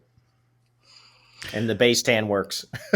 Let's talk about that, because I want to take kind of a serious approach to that when you say that. We thought we were invincible. Now, of course, I know what you're saying there, but I want to talk about your mentality. You spent 13 combat rotations, 17 years in the unit.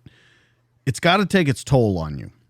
And I want to kind of compare them, and then I want to hear your thoughts of mental state and physical state. I want to know the difference in Panama, Afghanistan, Iraq, and as you progress through your career, how not only your mind state changes, but how does your physical body hold up to that? Because that is a lot of pounding on a body and a tremendous amount of pounding on a brain.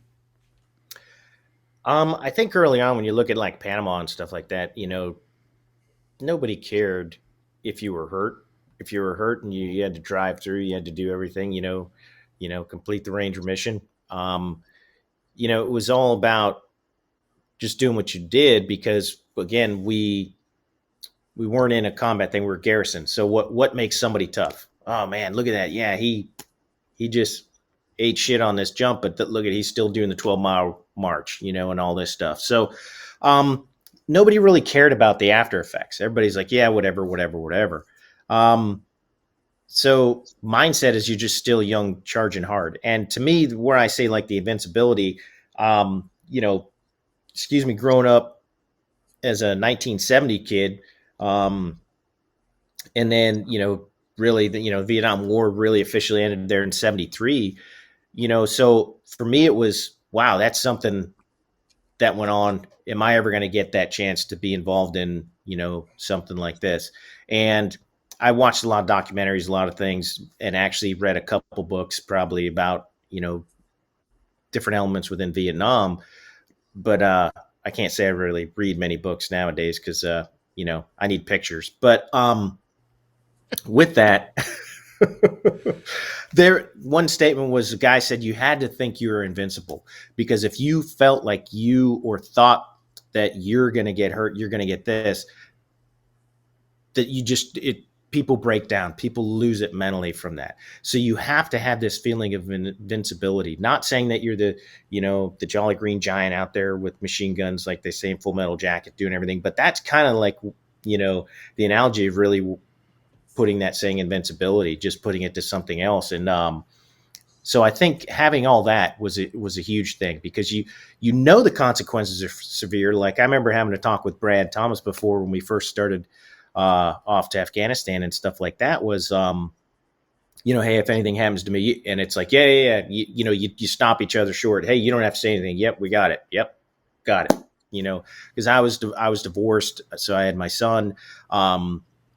He was living with his mom, everything else. So it was a different thing. So it was still, though we had kids, we had family, and we wanted to be there for each other for that, but you didn't have to say it, so again, that invincibility type thing, to where, we're out there, we know we're doing the mission, but we know that our brothers are going to take care of us and take care of those things that are dear to us if we're not there. So I was in my best shape then too, in my 30s, so for me, it was these combat deployments. I started Afghanistan, I turned 32 there when I did that re-enlistment. But I was in my best shape in my 30s. I don't know if it's because we had a lot of good time to work out as well, because you think about it, all right, okay, we're deployed. So we're doing our meetings, we're doing our team leader stuff, things like that when I was team leader and everything. But then, it was gym, chow, and what are we doing tonight?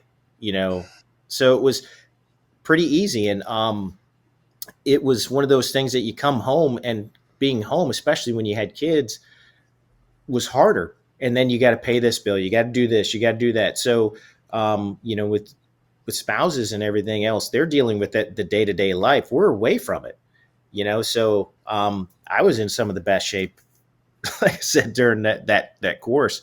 And I think, though, you get tired over the course of a period of running hard like that, because again, first you have to have the mental state to where, I'm not going to fail. I'm not going to let my buddies down, and, nothing's going to happen, and I'm going to prevent that from happening to anybody else. And you shoulda, woulda, coulda, a lot of things that go along that where something is catastrophic.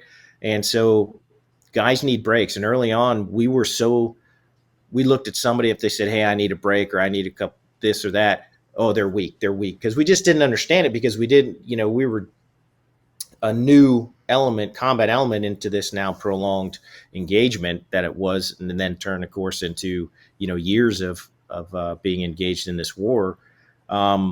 So it, over the course of time, your body starts to hit hard. And then, of course, the mental state. And I think, guys just need breaks. And then as a leader, you need to recognize that as well. You need to start being able to assess, the guys, whether or not, of course, anger is always one. Guys that have become short tempered, this, that. And I know I did, but I can look back at it now and see some of that.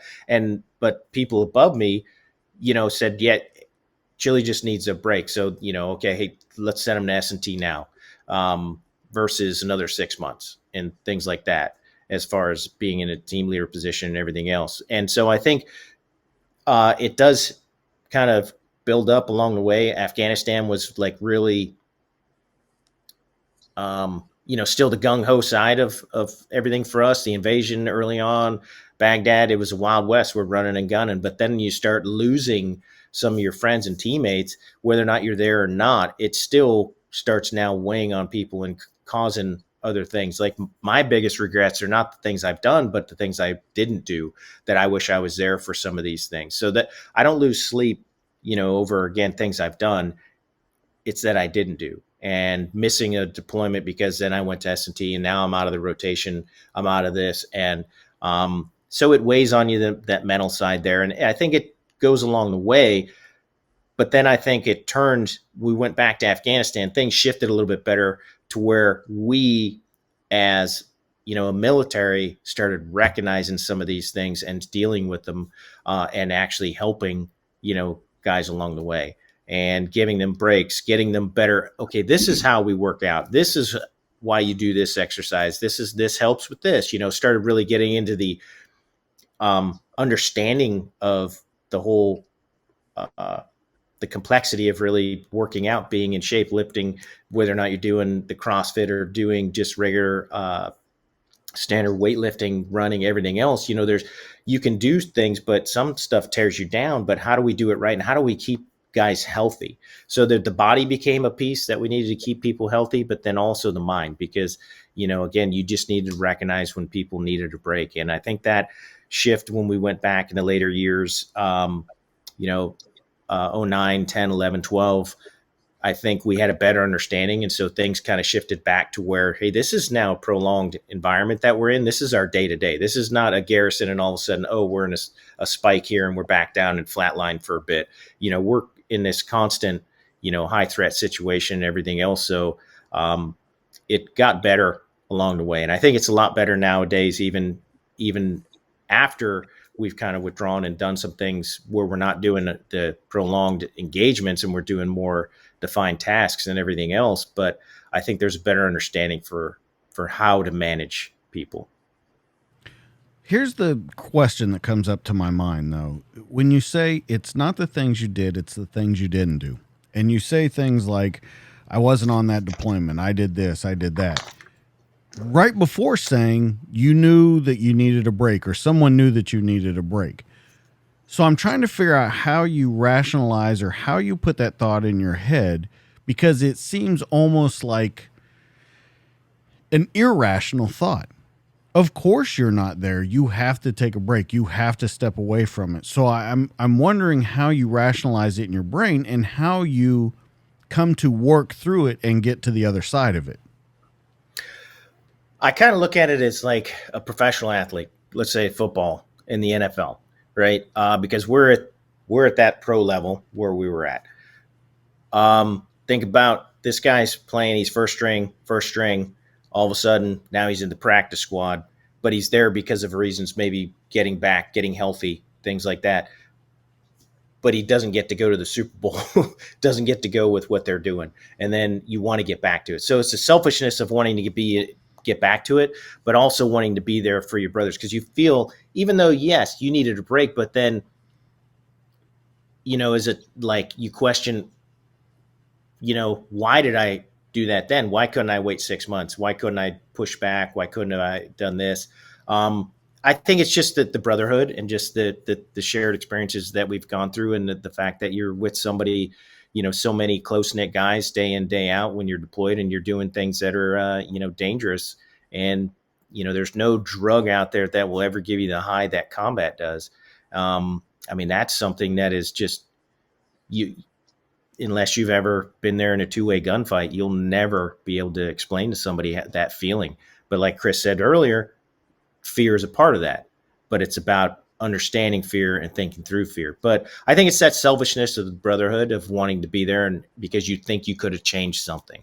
But again, if I was there, maybe that would have happened to me, or it never would have happened at all, but another day would have been catastrophic. So I think it's just wanting to be there for your brothers. Chris, you want to add on to that? Because I would love to hear. We've talked about this, you and I, a bunch of times, but I would like to hear kind of your response to that. Yeah, I agree with Chili. It was the things I didn't do or the things that I wasn't there for that really stuck with me over the years and probably give me the most trouble. Yeah, I've talked about it before, but I missed a rotation in 2005, just like Chili's talking about, to go to the Q course, and nobody had a problem with me going to the Q course. Everybody agreed, like, there's no good time, just go do it. And it was about advanced Army training, whatever. And I went and did it. And that was one of the worst rotations that we had in a while. And one of the guys that was killed when I did that was Steve Langnack. And Steve was breaching because I wasn't there. And I carried that for a lot of years. I barely even knew Steve. Like, we never worked together, but that's something that haunted me for a long time. Mike McNulty and Bob Horgan were killed that rotation. I wasn't there. I know logically that whether I was there or not, it probably wouldn't have made any difference at all, but that's what your brain does to you. And then, so I totally identify with that. I think a lot of guys do. The second thing is I think over time, it's psychological. I think your brain does the exact opposite thing of what it should when you work at a high level like that. When you are used to the adrenaline spike of combat, the highs and the lows, and that is basically mentally, that's your caffeine that you need over time. And like Chili alluded to earlier, being deployed and at war, as silly as it sounds, it actually gets to be easier than being at home as time goes by. So on the one hand, what you absolutely need to do is look at yourself and go, wow, I'm experiencing combat fatigue and I probably need a break. And your brain does the exact opposite. It goes, screw everything else. The only place that I feel normal is at war. I need to get back to that. And that's an issue. That's something that I think we're still trying to understand to this day. I think they know a lot more than they did years ago. But yeah, so we started with a bunch of type A's that just wanted to be the best at whatever it is that they were doing and continue to achieve greater and greater and do everything that they were capable of. And then you get there and then you live on that cycle. And then when you should be backing it down and taking a break so that you can extend the amount of time that you can live that life, your brain actually does the opposite. Like, it won't let you walk away from it. It just wants to get back there, and it punishes you when you're not. So yeah, it's a tough thing, man. And I've said in the past, like, I don't blame the organization. It is what it is. You need people to do those things, and it takes years to get guys to the level to be able to do those things. So it's a tough balancing act of how do you pull guys away, but still maintain that level of expertise and effectiveness in those extremely intense situations. I always think, and I've told you before, Chris, I always think it's interesting when people say, I don't blame the organization, or I don't blame who's ever in charge, or however you want to put it. But I've always thought it was funny, and this is in law enforcement, first responder, and military. They talk about mental health a lot, and they talk about fixing it, and it's become a huge buzzword, especially recently in law enforcement and stuff with all the riots and everything like that. But it's always funny to me that nothing ever seems to change from the command or from the organization. The op tempo stays the same. They don't really make any sacrifices to make sure that that officer is better. They use a lot of buzzwords and stuff. And by no means am I speaking from you guys' point of view. I'm speaking strictly from a law enforcement point of view. Do you think it's the same way? Because I think it is at a certain point, some of the blame has to go on the organization. I look at, I don't so much, well, the organization, what happens there, I think, is the leaders that are mentored and then moved up don't learn and don't push the things that they've learned when they were back there in the trenches, and we get caught up into the political side of things. So I think it becomes a fault of that person versus the true organization. Okay. Because the organization is there for a purpose, and we know what that purpose is. We have a mission statement, we have a charter, we have things that are there, but it's the failure of leadership. To me, those people. I understand now. It's a machine, not the cog. Yes. Okay. That's a really good way to put it. I've been looking for a way to say that for a long time, so thanks for that, Chili. Yeah. So let's talk a little more about that. So, Chili, I've heard you say in another interview that family is the most important thing, that you need to prepare, plan. I don't know the quote exactly that you said, but you talked about it. It was like a week challenge and things like that. At what point in your career do you figure that out? Is it from the very beginning? Is it at the end? Is it in the middle? Where do you come across that idea and you go, because I don't think a lot of people think about that kind of stuff. I think for me, I got divorced from my son's mom, basically there in 2002. And excuse me, but I met my wife now. We've been together since, we got married in 2010. And we were dating back from 2006. So she actually went through a lot more with me than anything. And, as just a girlfriend, stood by me with so much stuff, and then was there. We weren't even engaged yet when I went after custody of my son and had to step out of taking a leadership position. And, so she went through the highs and lows, and that really was a big low for me. Even though I knew I was doing the right thing, getting custody of my son, I was not with my guys deployed. I was not with the element that I should have been and everything else. So she really helped me a lot with all that. Granted, she dealt with a lot of my shit because I was just a pain in the ass with a lot of that stuff going along the way. And I think when I finally I went back to the operational side after a few years, just from having custody of him and things being really set in stone and things being good with all of us. I saw it then, and that was like in 2010, 2011, more, because just how much that, your family is there and needs to be there. And what really helped too is, my wife is, like I said, is awesome and has done so much stuff, to keep me on the the right path. And I've given her a lot of business along the way, which, should have never, but again, we all learn. And I think a lot of what it comes from is some of that,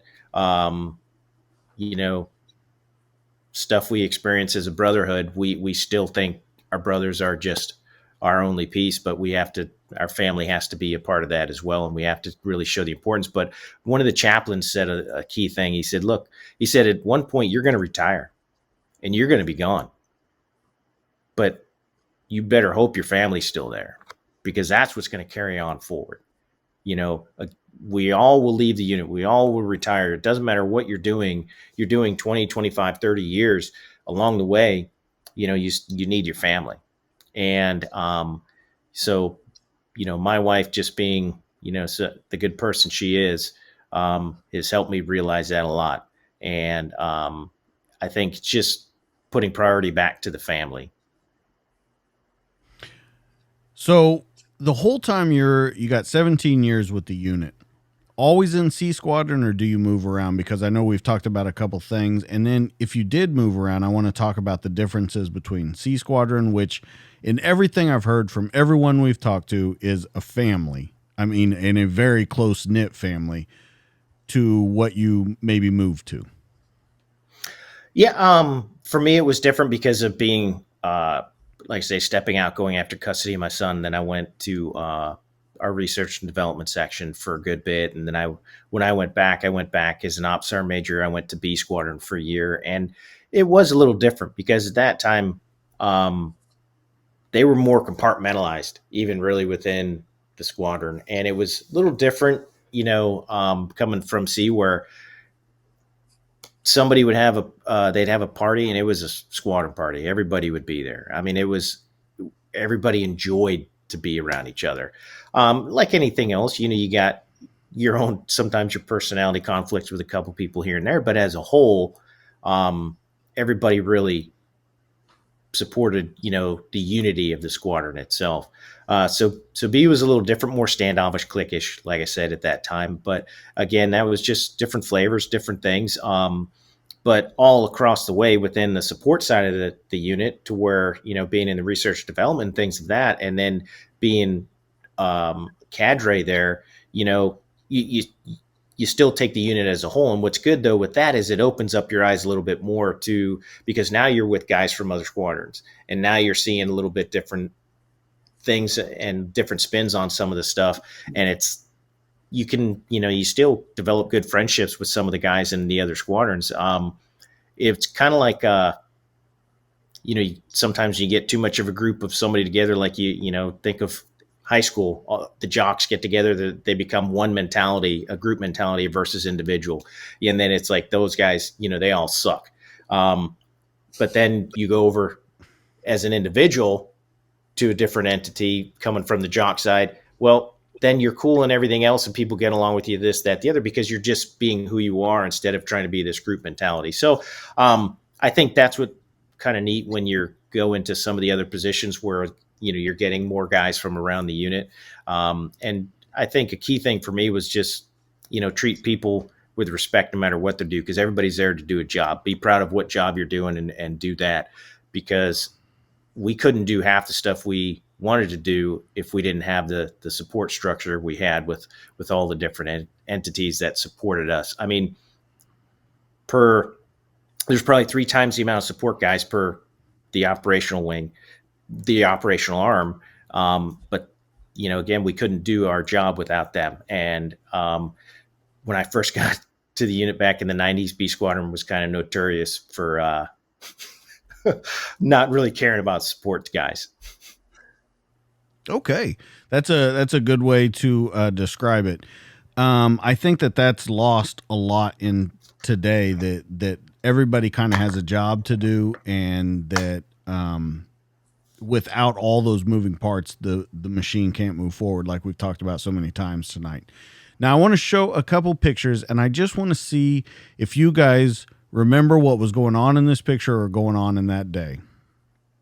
So let me move to this, and if you guys can, once again, Chili doesn't have a shirt on. Yeah, but see, we go from no shirt to tank top to full shirt because you just have to have the full spectrum. It's kind of like a rainbow. Okay. This was out in Asadabad, and we were actually doing a little range day with the Rangers, and we were just shooting everything and just having a little bit of fun. And you got to get your tan when you can. Sun's out, guns out. I mean, not that they were pretty big guns there. Neither Mike and I were really flashing that, but you got to be proud with what you brought to the playground. But yeah, it was just a fun range day with the Rangers, because you had a lot of young guys. Here you got, again, talking about like when I was in Panama, and 18, 19-year-olds, things like that. You got 18, 19, 20-year-old privates and stuff, and junior leaders. And if you can just get a little bit to talk to them and to just go over things, and just try to teach them something. Like what I say with every course that I do with the shooting side is, if I can give somebody one thing that makes them a better shooter, then I'm successful. It doesn't need to be something huge. It could be how they have their finger on the trigger, can make a difference in how they're shooting their groups at 25 yards with a pistol. So if you can do one little thing, and change somebody's life or make them a better person, better shooter, better whatever, then that's what you're doing. And that's what this day was. So it was kind of a fun day, but it was out in Asadabad in Afghanistan in 2002. It was probably around July 4th or 5th, somewhere in that time frame before we went back to Bagram. Yeah, it was definitely close to July 4th because remember they roasted that goat and the Ranger kid said, "My dad's a butcher, I can do it," and then it was full of bones and disgusting. Well, the Afghans got a hold of it before he did. Yeah. This was up at the Pakistani border out of Asadabad. We drove up there. And I remember we took that picture. Nice grainy camera back then. You think that was a cool picture, or it was probably like 5 megapixels. But It probably was. Yeah, and that was with RRD as well. yeah. So that was pretty neat, and that was just I forget where everybody else was because it was me and you, but I don't. Oh, that's because we took the 4-wheelers up top. We left the Humvees, and so I think Brad and Mike and them were down there with them because of the trail going up to that border position. Yeah, I don't remember. I was probably so happy just to be riding around on an ATV in Afghanistan. Look how cool I am. This was then in I'd say this was 04, the summer of 04 in Baghdad. Probably either just got back or getting ready to go on with Little Birds because we did a lot of roof landings, being the climbing team and the guys afraid of heights over here. We did a lot of roof landings, so this was probably actually getting ready to go out on a hit. But it was Baghdad, when we did the T-shirts like that. I think it was that summer of 04. Yeah, I always refer to this as the Baghdad SWAT days. Or the other one I've said is we did a lot of commando shit in that stretch. Yeah. Iraq went through a lot of evolutions, but at that particular time, we were doing a lot of land on the X Helo stuff in the city, and it was pretty wild. Yeah, here's an actual picture that you posted that talked about 04 Baghdad SWAT. Anything that stands out from that deployment? It was, we did some partnership with, but we had some cross-pollination we had some guys with the guys out at Virginia Beach, and then some of their guys were with us. So it was kind of, educational on both sides. We learned really quickly that in Afghanistan at that point, nothing was going on because Mikey was over there and they put their highlight reel that they put at the end of their deployment was put to the theme music from Sanford & Son. So there wasn't a lot going on for them there at that time. But they still owned it. They maintained it and they did things. And then, they evolved up to, the Bin Laden raid. So a lot of great things coming out of sometimes stagnant times and boring times. So this was just kind of a busy deployment for all of us and a learning piece with a lot of things that went along. And this is when we started seeing a little bit different, I'd say, some of the tactics of the fighters. We weren't just with young jihadists coming over that get their passports, they lose their passport when they come over. They all get tracksuits and things like that. You started having a little bit more foreign fighters coming in. So it started evolving a little bit in that realm because, again, we're over there for so long, the enemy is going to evolve as well, just like we have to. And so this, I think, was kind of that point where it started changing on the battlefield a little bit. Looking at it now, we could see that, again, based off everything. But at that time, we didn't know. Anything in your career that really stood out to you? Anything you wish you would have done, or anything that you wish you maybe would have done differently? I always wish I would have spent my entire career in the one place, but you got to evolve somewhere. You got to learn. You got to become a little bit experienced to be in a situation like that, or be able to be in a place that is demanding, very high standards of you. But for me, I just wish I never missed a deployment. And like we talked about, Chris having to go to the Q course, things like that. And then I went to, S&T early, things like that. You just never want to leave because that was I was hoping that I could bank my whole time in one spot there and be there in C Squadron. And, especially when we started running and gunning like that, what we were over in Baghdad and everything else. I mean, you you still love the guys, no matter how much sometimes you're hurting on one side or the other, or they're hurting, but you come back, like I say, as we get older, we don't want to hang around douchebags when we're older. You want to be with people like-minded that you get along with and that you can still have a drink with and BS and talk old stories and make fun of each other. So I think it's just, I wish I never missed a deployment. Okay. When you do actually retire, when you step away from that life, of course, we've talked about that you go to SIG, you work at VTAC as a trainer, but when you step away, this is where a lot of guys kind of get off the tracks. And it happens in law enforcement, first responder too. But this is where they get off track because they lose that sense of purpose. They lose that focus that they had. Does any of that ever happen to you when you step away? For me, it did in a way, just because you wish you were back with everything going on. But for me, also learning from some of the guys ahead of me it was at the time, it was good for me to move up to Northern Virginia right away, instead of being somewhere I was at for 17 years and always driving the same route to work. And now all of a sudden not being able to go there. And it's like, I was just here. It's like, and now what am I? I'm not a part of anything. You feel, you have to regain that self-worth in a way and understand now how to steer your life in that direction.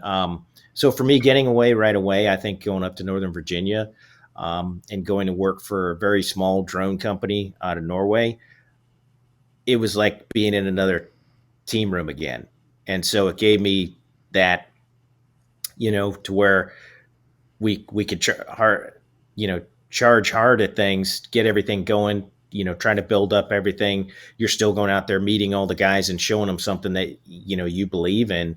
And I wasn't a salesman. The way I looked at it was, I'm going to show you something. And if you don't like it, then, tell me. I'm not going to force something down your throat with things, because I was that guy as well.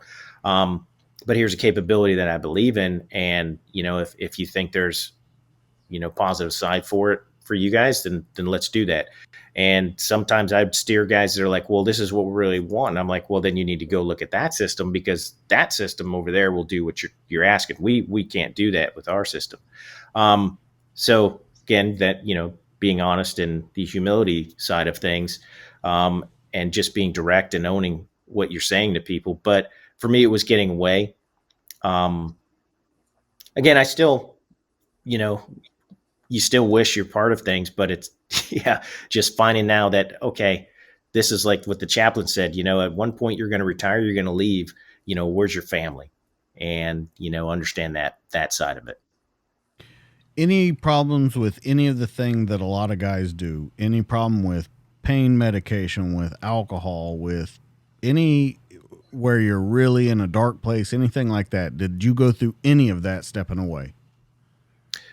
No, luckily I didn't. I think, again, too, for what I did and went right into working with the drone company and things, and then being up in a new area in Northern Virginia, new things going on. And I was traveling, quite a bit. So it was good for me in that realm. So never really a dark place. And I know guys have gone there, and some guys still go there with alcohol and everything right now. And it's, you try to talk to them, and it's like, you talk to them when they actually text you, hey, I need help. This is, I'm in a bad place. You call them, oh, no, I'm good. And it's like, no, look, we can help you. Have you thought about this? I thought about that. No, I'm not doing anything. How can you, all this? And then the next day they act like nothing happened. And sad to say, but those are some of the guys that just continue with this. And it almost becomes that cry wolf thing, but you can't ever disregard it, because that you just never know when that time is the time. And if you can even call, you're going to get brushed aside, but still call and talk to them, at least you did that. Maybe that changed their mind on something. But it just, try to be there for the brotherhood. Chili, do you think you transition basically out of the military, but you stayed in the defense space, you still got to touch the military, the communities that we came from. Do you think that is a really big deal? Do you think you would have gone through a little bit more of I don't know, identity crisis is the best way to describe it, if you had not done something in defense, if you'd tried to step away and completely remove yourself from the military? I think so. I think, yeah, for me especially, because like we said earlier, it was like reunions at some of these trade shows for all of us. And so Yeah. I think coming back and getting into that group again and being able to sit there and tell stories and drink and have a good time and laugh with guys again keeps you going, and you look forward to the next show, even though it might be a couple months down the road. So that does help, I think, for us, especially when you're at such a high level, when you know what you're doing in the military, but what we did and where we were. And then if you were just to walk away, that's where I think some guys have had some issues, and they've had some problems. Yeah, it's interesting, DJ, and I think I said this to you before. Like, Chili and I have been at shows together for years in the jobs that we've had post career, but there's not a ton of guys from our world. There really aren't. Like, there's a handful of us sort of sprinkled about, and we all tend to look out for one another. Like, Mikey just took a new job, and like I think honestly, Chili, I think we've gotten better at it over the years of just sort of keeping track of one another. And I think for me, at least, it's because I realized, like you said earlier, like how important that is to me. Like, there's very few people that I know have been there, done that in the same capacity and understand. So if I, not that I would, it's just comforting to be around them. But if I had something that I needed to discuss, I know that they're there. So like I've said for years, like staying in that, being able to touch the community is how I phrase it, helped me with a lot of that. So I was just curious if you thought that was a key factor, like you said, or not. Yeah, and I think it goes into, especially to sum it up, like Kyle's phrase for Viking tactics: stay in the fight, and that's what you're doing. You're still staying in the fight. You're doing it at a different level. You're still supporting it, but yet you're not in that uniform anymore. But still, you still find worth.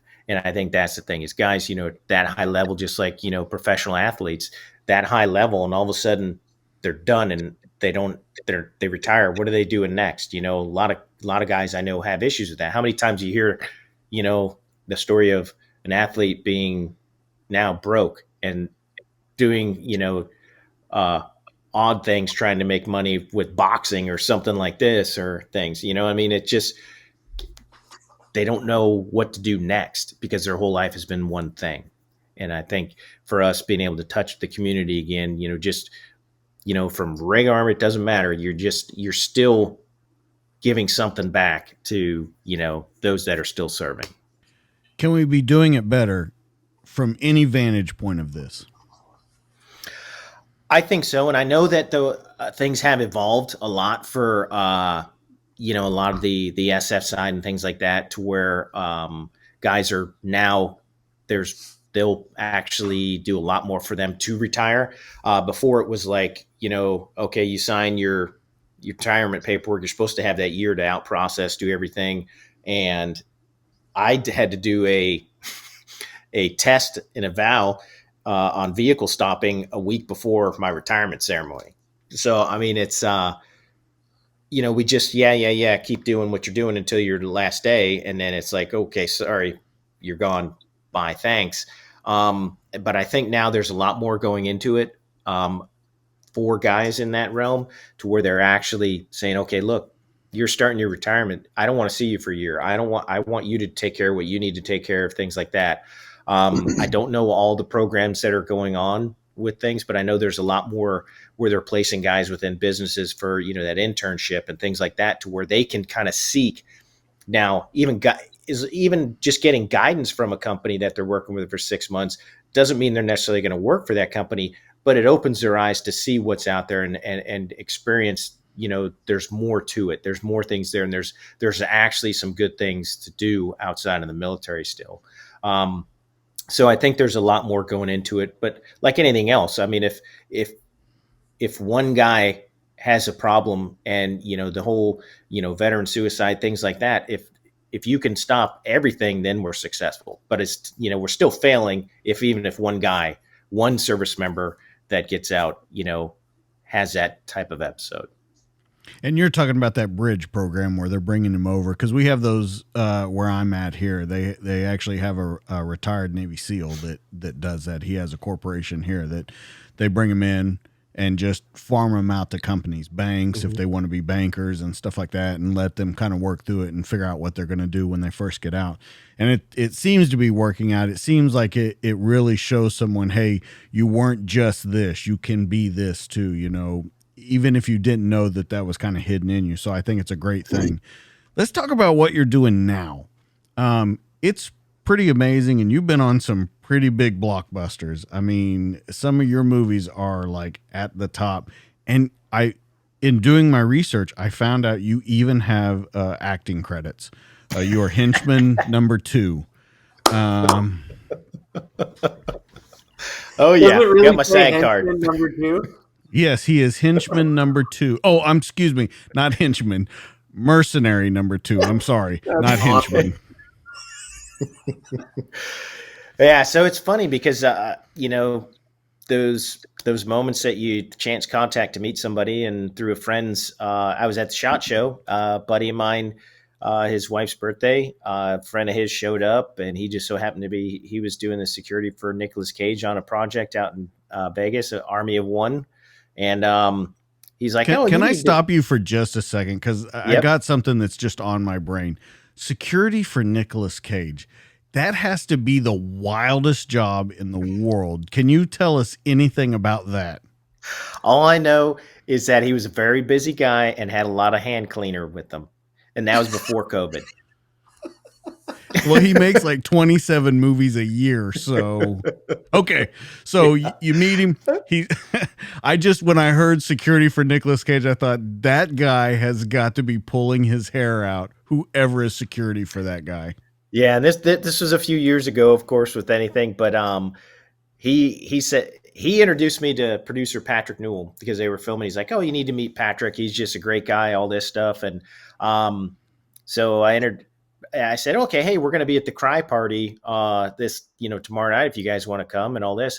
And so he literally brought Patrick to the Cry Party. And so we had talked for about 30 minutes there I don't know how we heard each other because it's so loud in the event, but exchanged contact info, and I hit him up like a week later or something, just thanking him for coming out, things like that. And then we just started chatting and developed a friendship went out to visit him, his family out in California for a little bit, my wife and I. And then he just always wanted to bring me in on projects, and finally was able to really happen. I helped with How It Ends, not a huge piece there, but really The Gray Man was my my first real movie. Of course, it was the first one from start to finish. But I helped out on the original Extraction for a month in Thailand on the bridge sequence as well. But Patrick brought me in all that. And, it's been an amazing piece so far. Well, How It Ends, pretty cool. Forrest Whitaker is in that movie. That is not by any means a small budget film, but I think you're brushing over Extraction. That's where you played mercenary number 2. So I think we need to drill down on this point a little bit about Extraction. I want people to understand, when you come from that world of the military and you have to, of course there's joking and stuff, but you have to be so serious all the time in everything you're doing. And then you come to this and you're in essence teaching these people how to be what you guys were. How does that whole thing work, and how do you move through that mentally, talking to these people who have probably never held a gun into making them into the badasses that they are in the movies? It's funny because it's, when I went into Extraction, because they were already filmed, in India, they moved to Thailand, and then I came over for that bridge sequence. And it was, you come in with piss and vinegar. Oh, it's got to be this, it's got to be that, and everything else. But what was cool was there was a couple other veterans already on the project. One of the guys, Russ Cannon, who is a good friend of mine, and he was a retired Marine, but he was a guy that went through the Q course in the 80s and everything else. So, I mean, just a solid individual and a great smart ass like the rest of us. So we got along really well. But Russ had some good mentoring for me. And I actually got to do the Gray Man with him, as well as then we just finished, excuse me, we did Extraction 2, finished that in April over in Prague, and I was with Russ again. But he was like, hey, look, we're not making a documentary. It's not your movie, and you're here to advise. So it's about understanding that, you're not in the military. You're not doing this, as far as coming in, you're going to change this. This is wrong. This is wrong. No, because you have to go in there. It's somebody else's project, and you're just trying to give them the best tools you can to make it better. Or I should say, you don't always make the story better, but you make the character believable in what he's doing with his technical skill, and tactical skill with firearms and everything else. So, somebody like Chris Hemsworth was easy because, I mean, super talented individual and just a totally down to earth guy, but just very good at what he's doing. And he's had a little bit of background playing with guns and everything else. But there was a lot of some of the Thai stunt guys and everything like that they don't really do anything. So it was also then talking through an interpreter. So it was kind of like the SF mission, doing a FID mission, the Foreign Internal Defense, going out there and let's build a school, but you got to teach through an interpreter. So it was a great learning curve for me on Extraction. And, again, there were a few other military guys, another Marine, and an SF guy. So it was good to really be brought in that way, having that many veterans and stuff on that project already, because then it helped me shape my battle space then, and not go in there thinking I'm going to change the world and no, this is wrong, so the whole thing is shit. You guys go in there and ask what they're wanting, and then make it the best for what you think will work for that piece. And yeah, it's Hollywood, so it's a movie, it's entertainment, but it's great to do firearms training with these guys because, you're taking them and you're actually getting a lot more intimate time, because then we're one-on-one on the range. So a lot more trust comes into play. So for me with the Gray Man, especially with Ryan Gosling, it was great because we had the time that we built on the range before we ever started shooting. So then there's trust already. And so he wanted me around all the time, whenever really he was on set with anything. And it was great because, sometimes it was just there and maybe not really interject anything into the stuff that's going on because they figure it out themselves in some of the stuff. But when it came to really manipulating the guns and doing things, or just even some of the reasons why, or the thought process, I mean, it was great because he wanted to hear it. He wanted to get that information. And same, I've been just very lucky with the film so far, and with Extraction 2 as well. Like I say, with Chris Hemsworth, I mean, just easygoing people. Just I don't know, just fun. Really, are they? I mean, you and I both know this, and we laugh about it. Like, are they? They obviously have an impression of you because I'm sure someone tells them your background, or at least gives them something, and they say whatever they say. Are they surprised when they realize, or have the realization that we're just regular dudes? Like, you're just a regular dude that's done some shit, and you're pretty smart on a few things, and you might be able to help them out. Like, is it an epiphany, or is it over time? That was Chris low-key telling you, don't get a big head. No, it wasn't at 100%. all. No, but I know Chili, and like he's not a bravado guy. Like, right. He's more like me. It's why we get along. Is he is who he is. I'll let my actions speak for themselves, and right. It is what it is. So I bet it's really entertaining when they have this impression of you because you were a commando, and then he gets on the range with him, and like Chili says, there's a lot of trust there, and it's one-on-one. It's probably a funny moment when the light bulb goes off and they realize, you're just a good normal dude, like that knows a lot more about that world than they do. It is funny, and one of the things that gets, because like with the military advising, you're usually attached. Well, you're pretty much part of the stunt team, so you're helping a lot with things there. And it's like when I show up, they're like, they see me, you know, I'm a tall 5'6" kind of fella, you know, and they're like, damn, we thought you'd be taller, you know, shit like that. And it's like, because this persona, this commando is coming, he's going to do all this, and it's like, oh, who are you? Yeah, can you step aside? No, it's me. No, it's me. Yeah, jumping up behind the last guy. Yeah, no, I love me. that. They say that to Dalton all the time in Roadhouse, so don't even worry. Exactly, right. So it's funny because then it's already right away that they have this mystique, and it's just to hear that it's comical.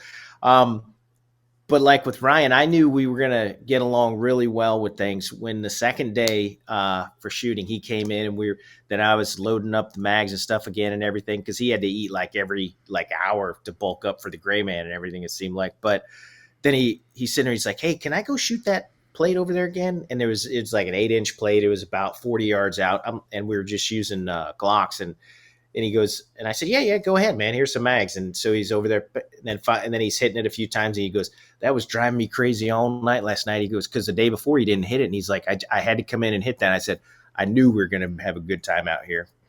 Yeah. You know, so when you see that, because they want to be, you know, the best that you can make them, you know, they want to be believable for everybody, and they want people to look at them and say, yeah, okay, yeah, he is tactically and technically proficient and everything. So it's funny with stuff like that. And then, so, you know, we'd sit around here and there, you know, just BS between sets or between scenes sometimes and chat.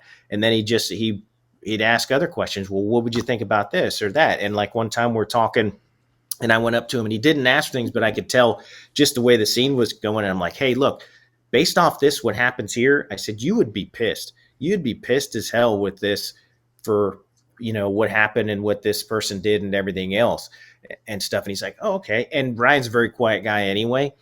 But then like, I was like, dang, wait a minute. Did I say too much to him? You know, so a couple of days later, and I'm like, hey man, I just want to, you know, if I overstepped and everything like that. He said, no, that helped me. He said, that helped me with something that made me think of this and do this. And no, please tell me, do this. And I said, I said, hey, I don't want to be an asshole and stuff with things. And he's like, no, tell me. So it's good. You know, again, that's where I think that trust and that relationship building happens really on the range with us. And it's, you know, they learn that, yeah, you just are another guy, you know, and you're not sitting there trying to blow smoke up them, you know, I mean, you're just there to teach them a skill and make them as proficient as you can. So it helps. Yeah. DJ, I want to share something real quick. Okay. And I'll let Chili elaborate, but he said something funny to me sort of relatively early on in this process. And we talk not as often as we probably should, but regular at least. And so I always ask him about the, you know, doing the Hollywood stuff. And I said, you know, what's it like? Like you're gone, you know, all this time. And I asked you about like op tempo, Chili, like on a set. Do you remember what you said to me? No, I don't. He said, Chris, it's just like a deployment. And I said, what? And he goes, yeah. He goes, I spent a whole lot of time sitting around, and then at some point somebody comes by and goes, all right, get your kit on. And he goes, we suit up and we go shoot a bunch of scenes, and then we come back and we sit around and I BS with the stunt guys. Yeah, it is. It's so much like a movie because you're not going to go hungry because there's a food truck right there. So it's just like, you know, you're sitting there. I had a couple of final questions. One, did you take your shirt off at any point during the filming of any of these films? No, I didn't get to. It was kind of cold in Prague, this last one. And then on the bridge in Thailand for the original Extraction, I didn't Once again, where you played Mercenary 2. You keep forgetting that. You keep brushing over that. But I think overshadow Chris Helmsworth. I mean, he was being polite. It's true. But I'm thinking for Mercenary 3 or Mercenary 1, whichever one you play in Do you have a role in Extraction 2? Yeah, I'm another mercenary. I'm not sure how they're listing it like anything else until the credits come out. But you know, yeah. Hopefully, I mean, we should be seen because Rake lives. Well, I think that this should be credited as shirtless mercenary. I think that's the way we go here because I think it's going to open up the door for you in the movie industry. The bad thing is now that I'm in my 50s, I don't look like my 30s, so I'd try to keep my shirt on these days. Hey, what are you talking about? I look better than I did back in those. All right. But you climb mountains you just got back from climbing mountains and stuff. We don't do that. At least I don't do that. I was going to ask you too. You said you never go hungry. How is the craft services on a movie set? Sometimes it's good, sometimes it's okay, but it's never bad because there's always something that you can eat. In Prague and Czech Republic, they love a lot of sandwiches. So there's like sandwiches all throughout on the food truck itself that you can get. But then at lunch, you get a couple choices of meals, and so it's kind of like going to the chow hall. I mean, you get, like in well, it was up in Balad. There we go, up in Balad, and then in Bagram, in Afghanistan, though, you had different, units with their chow hall. So this night might be fajita night. This night over here is taco night and stuff. So you'd hit those chow halls for that, and that's kind of like the way it was there. I mean, but the nice thing with the Russos is they really like their food as well, and they get a lot of food delivered on the set. So there's some good pizza, some good hamburgers. Now there's a if I'm saying it correctly, Naso Maso, I think it's the butcher shop in Prague, but they're also a restaurant. And so the best hamburger, you get your, Wagyu beef burger. I mean, right there, you pick it out, they cook it, you get it. Well, the Russos would have those delivered on set too. So, there's good food all around. Well, let's ask you real quick. How do you have your hamburger made? Let's get deep inside chili today. Deep inside? I mean, I don't know. I didn't mean it like that. I mean, that's, yeah. I mean, getting hot and heavy now. Yeah. But I love, steak. And my stepson makes the best steak since COVID. He does it with the flat iron skillet and then finishes it off in the oven and everything. And I like my steak medium, especially the fillets and all that stuff. I'm a medium guy. And when I was younger, I ate a lot more rare meat in that. I remember as a kid, I'd cook my own hamburgers. My dad, he'd finally let me on the barbecue grill because I didn't like the way he cooked the hamburgers. So I'd cook them and they were pretty much warm inside. Steak tartare. Yeah. And I do like steak tartare. So it's, I will say for the last 3 years, I have gone in with my mom and I buy half a cow at the beginning of the year. So we have freezers that are just for the cow. And it's the best thing I've ever done because you got meat year round and steaks and they cut it however you want and stuff like that. So it's good to hear that people, I can't eat anything rare though. If it's mooing, it's not for me. Chris, you're a hunter. Rare, medium? I'm a medium rare guy. Okay. Yeah. If I'm cooking it myself, I might burn the hair off of it, but in a restaurant, I'm medium rare. Well, I will tell you, Chili, you're working with some of the greatest directors. The Russo brothers, I would hands down say, are the greatest probably action directors out there right now. I tell you, it's great stuff though. They did with Marvel, and then with the Gray Man, they're doing fantastic stuff. And what's great is, they like the collaborative effort. They're not just like, oh, we're coming in, this is what's happening, and Joe came out to help on Extraction 2 for some bit too, because of COVID, Sam Hargrave got COVID here and there, at one point. So he was down for a little bit. But he would come out and it's funny because there's a lot of times with them, I developed the trust, just like the actors with the Russos, that like, they would be like, oh, well, what would we do here, Chili? How would we do this? And like in the Gray Man, the big sequence that we had, the gun battle in the the center of Prague, basically in the square, where we had the different elements coming together to get them, and then the Erna coming in and everything else. When Ryan was, handcuffed to the bench that nobody could shoot him. But they had like their points that they want to hit. And then they were like, hey, how would we do this? So it was great because, I mean, they really look at it as, the best idea type wins, really. And they're great to work with. And I hope to get a lot more chances to actually work with them because it's truly a collaborative effort. Any film that you would like to work on? Any of the John Wicks that are getting ready or anything like that? I'd really hope to be involved in the story of Chapman.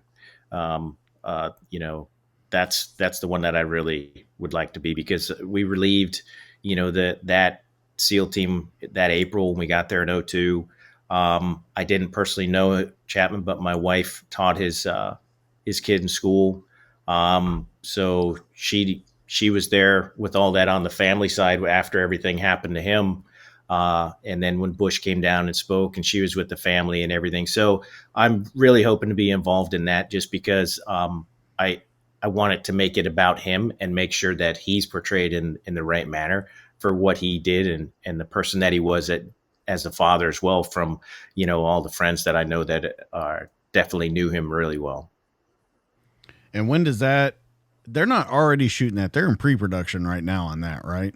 Pre-production. Yeah. It hasn't kicked off. Nothing's really kicked off yet. The whole idea and a lot of the kind of the, I guess just the thought process of, coming up with that. But, I know, Sam Hargrave's supposed to still be directing that. And that's what I hope to be involved with. And he's great to work with as well, because again, he's like, it'd be like, hey, Sam, this is going on, or this was like when we were filming Extraction 2 and stuff. And he's like, well, go fix it, and it was, again, too, the trust, because I wasn't in there to try and, be a first sergeant on this, and this, it was to work with, not against. And we're all there to make something, as a project that's everybody can believe in. Well, let's wrap this up I want to put you both on the spot. Chris, best memory of Chili, and Chili, best memory of Chris. Oh, geez. Yeah, these are spots, all right. Wow. Okay, I'll say something. So for me, it's kind of a brings up more than one little incident or more than one thing. But, for Chris coming to the team in 2002 and, we're all young in a way there, but, to see him progress. Then when I went back after I was, cadre member, then I went back as the ops sergeant major and going to deploy. But to see Chris move up in the team itself and to see, really just how he matured along the way and, was respected within, the team, the squadron, the troop, everything else. I think that was cool to see because you saw the growth. I wouldn't say some of that. We had some initial impact with things, good, bad, or indifferent, but then being gone for that 18 months to about 20 months, I think I was gone, and then coming back and then seeing now how far he's actually progressed and where he was and what he was doing, setting up the routes, doing all this, doing everything else. And not just, being a member of the team, but also now he's mentoring a couple younger guys, within that. So that was cool to really see things like that. And then, that you're doing some of the right things and it validates, sometimes those ass chewings. Right. Chris? Mine was, mine's a little more emotional. Mine was getting Chili back after a bunch of years, if I'm honest. I learned a lot from him. He was definitely a mentor early in my career. I was a young guy on a very experienced team, and we stayed together for, frankly, a pretty long time in the building. We did a number of rotations together, and that really wasn't the norm after that. And then I had a break. Like, I left and did other things, and I retired and he retired, and it took us a number of years, but to reconnect, and to reconnect, frankly, as guys that had been through a bunch of life experience and then found their way sort of back, and then now to be supportive of one another. If I can be there for him or help him like he helped me early on in my career, that's very rewarding for me. So for me, the highlight was getting him back in my life. And like Chili said, that community, there's not very many of us.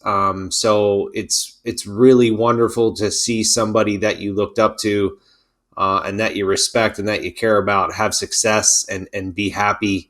And then include you in that. And so you get to kind of share in their joy and their success, I think has been one of the more rewarding things for me. But yeah, we had some great rotations and I loved the shit out of that. But, I think a much more nowadays, like Chili said, seeing something down the road, that's how I feel too. And getting him back after all these years is really special.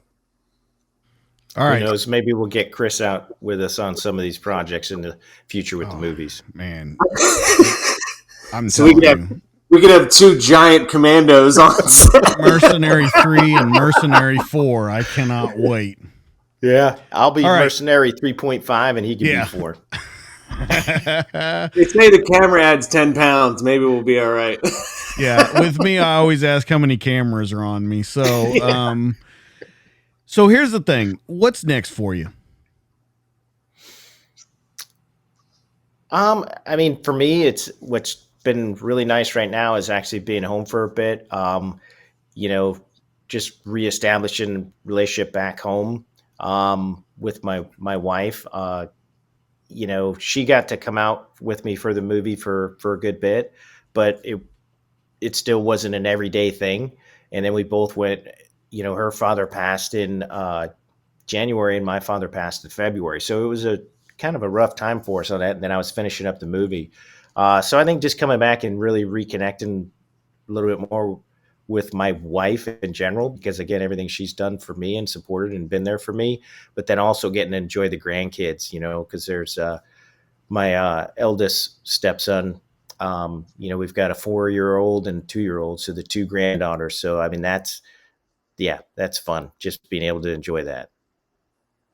Did you ever think in your life that would be the answer? Like you think about all the adventure, all the excitement you've had your whole life. And then when you talk about what's next and you're like, I just like hanging out with my grandkids and being with my family. It's such a weird state to put yourself in when you think about it. Would you agree with that? Oh yeah. 'Cause you look at your parents and stuff and everything and it's like, that they wanted the family. They loved the kids together. Like my dad used to always say, "Oh, got my 3 kids with me and all this stuff." And you're like, yeah, okay, great. Can we go back out? 'Cause we're going to go party tonight, things like that. But it's those little things there. Now I see what he was talking about, with Right. a lot of that. And, I still want to do the movie stuff, but I think now it's more of a collaborative effort for me and my wife now to decide and to move forward with those things instead of, 'cause I was a little selfish with some of it with COVID. And again, a lot of lessons learned, but, I think it's about us making the right decision for us for the future. So where can people find you, Chili? Just on the Instagram with Chili Palmer Shooting. I don't really have anything else as far as social media, anything other than that. Like anything else, hopefully all the searches are good and not come up bad on some wrong page. Yeah, well, yeah, we hope not. Chris, where can people find you? See VanSant 123 on Insta. VanSant LLC is my consulting company, and All Secure Foundation, as always, is my charity of choice. Please go follow and support that organization and everything that they stand for. Well, guys, this has been an amazing conversation. I think it was so insightful to hear it, and I love to hear guys that know each other and talk and can tell the stories that maybe no one would ever hear if it was just one-on-one interview. So, Chris, thank you so much for that. Chili, thank you for coming on. Guys, if you want more of me, you know where you can find me on Instagram at the DTD_podcast. You can find me on Facebook at the DTD podcast. And you can find me on YouTube where all these conversations are in video form at the DTD podcast. Don't forget, though, DTDpodcast.net. That's your one-stop shop. It'll have pictures of Chili, pictures of Chris, everything that they were doing in the past, everything that they're doing now, and all the links to get a hold of them or to look into more of their story. Also, don't forget, you can watch video and listen to the audio on dtdpodcast.net. And don't forget to stop by our sponsor, Police Coffee, at policecoffee.com. Don't forget, whenever you go to them, DJK10 will give you a 10% discount. Police Coffee is an officer-owned business dedicated to crafting the finest coffees and blends, and they're shipped to you as soon as they're made for the freshest coffee available. It's fresh roasted by people who know what it means to stay vigilant, and their specialty coffees don't miss on one drop of flavor. Remember, though, the best thing about this company is the best thing you'll find out about them. It serves an important cause, giving back to the community. 50% of their profits go towards helping family members of police officers who fell in the line of duty. So don't forget to stop by policecoffee.com, DJK10 for 10% off. That's going to be it for this week. Thank you so much. Make sure that you share, like, and subscribe. We're only 99 subscribers away from 1,000. So get out there, get it done, share, like, and subscribe. We'll catch you guys on the next one. Chili, thank you so much. Chris, we'll see you on the next one. We're out of here.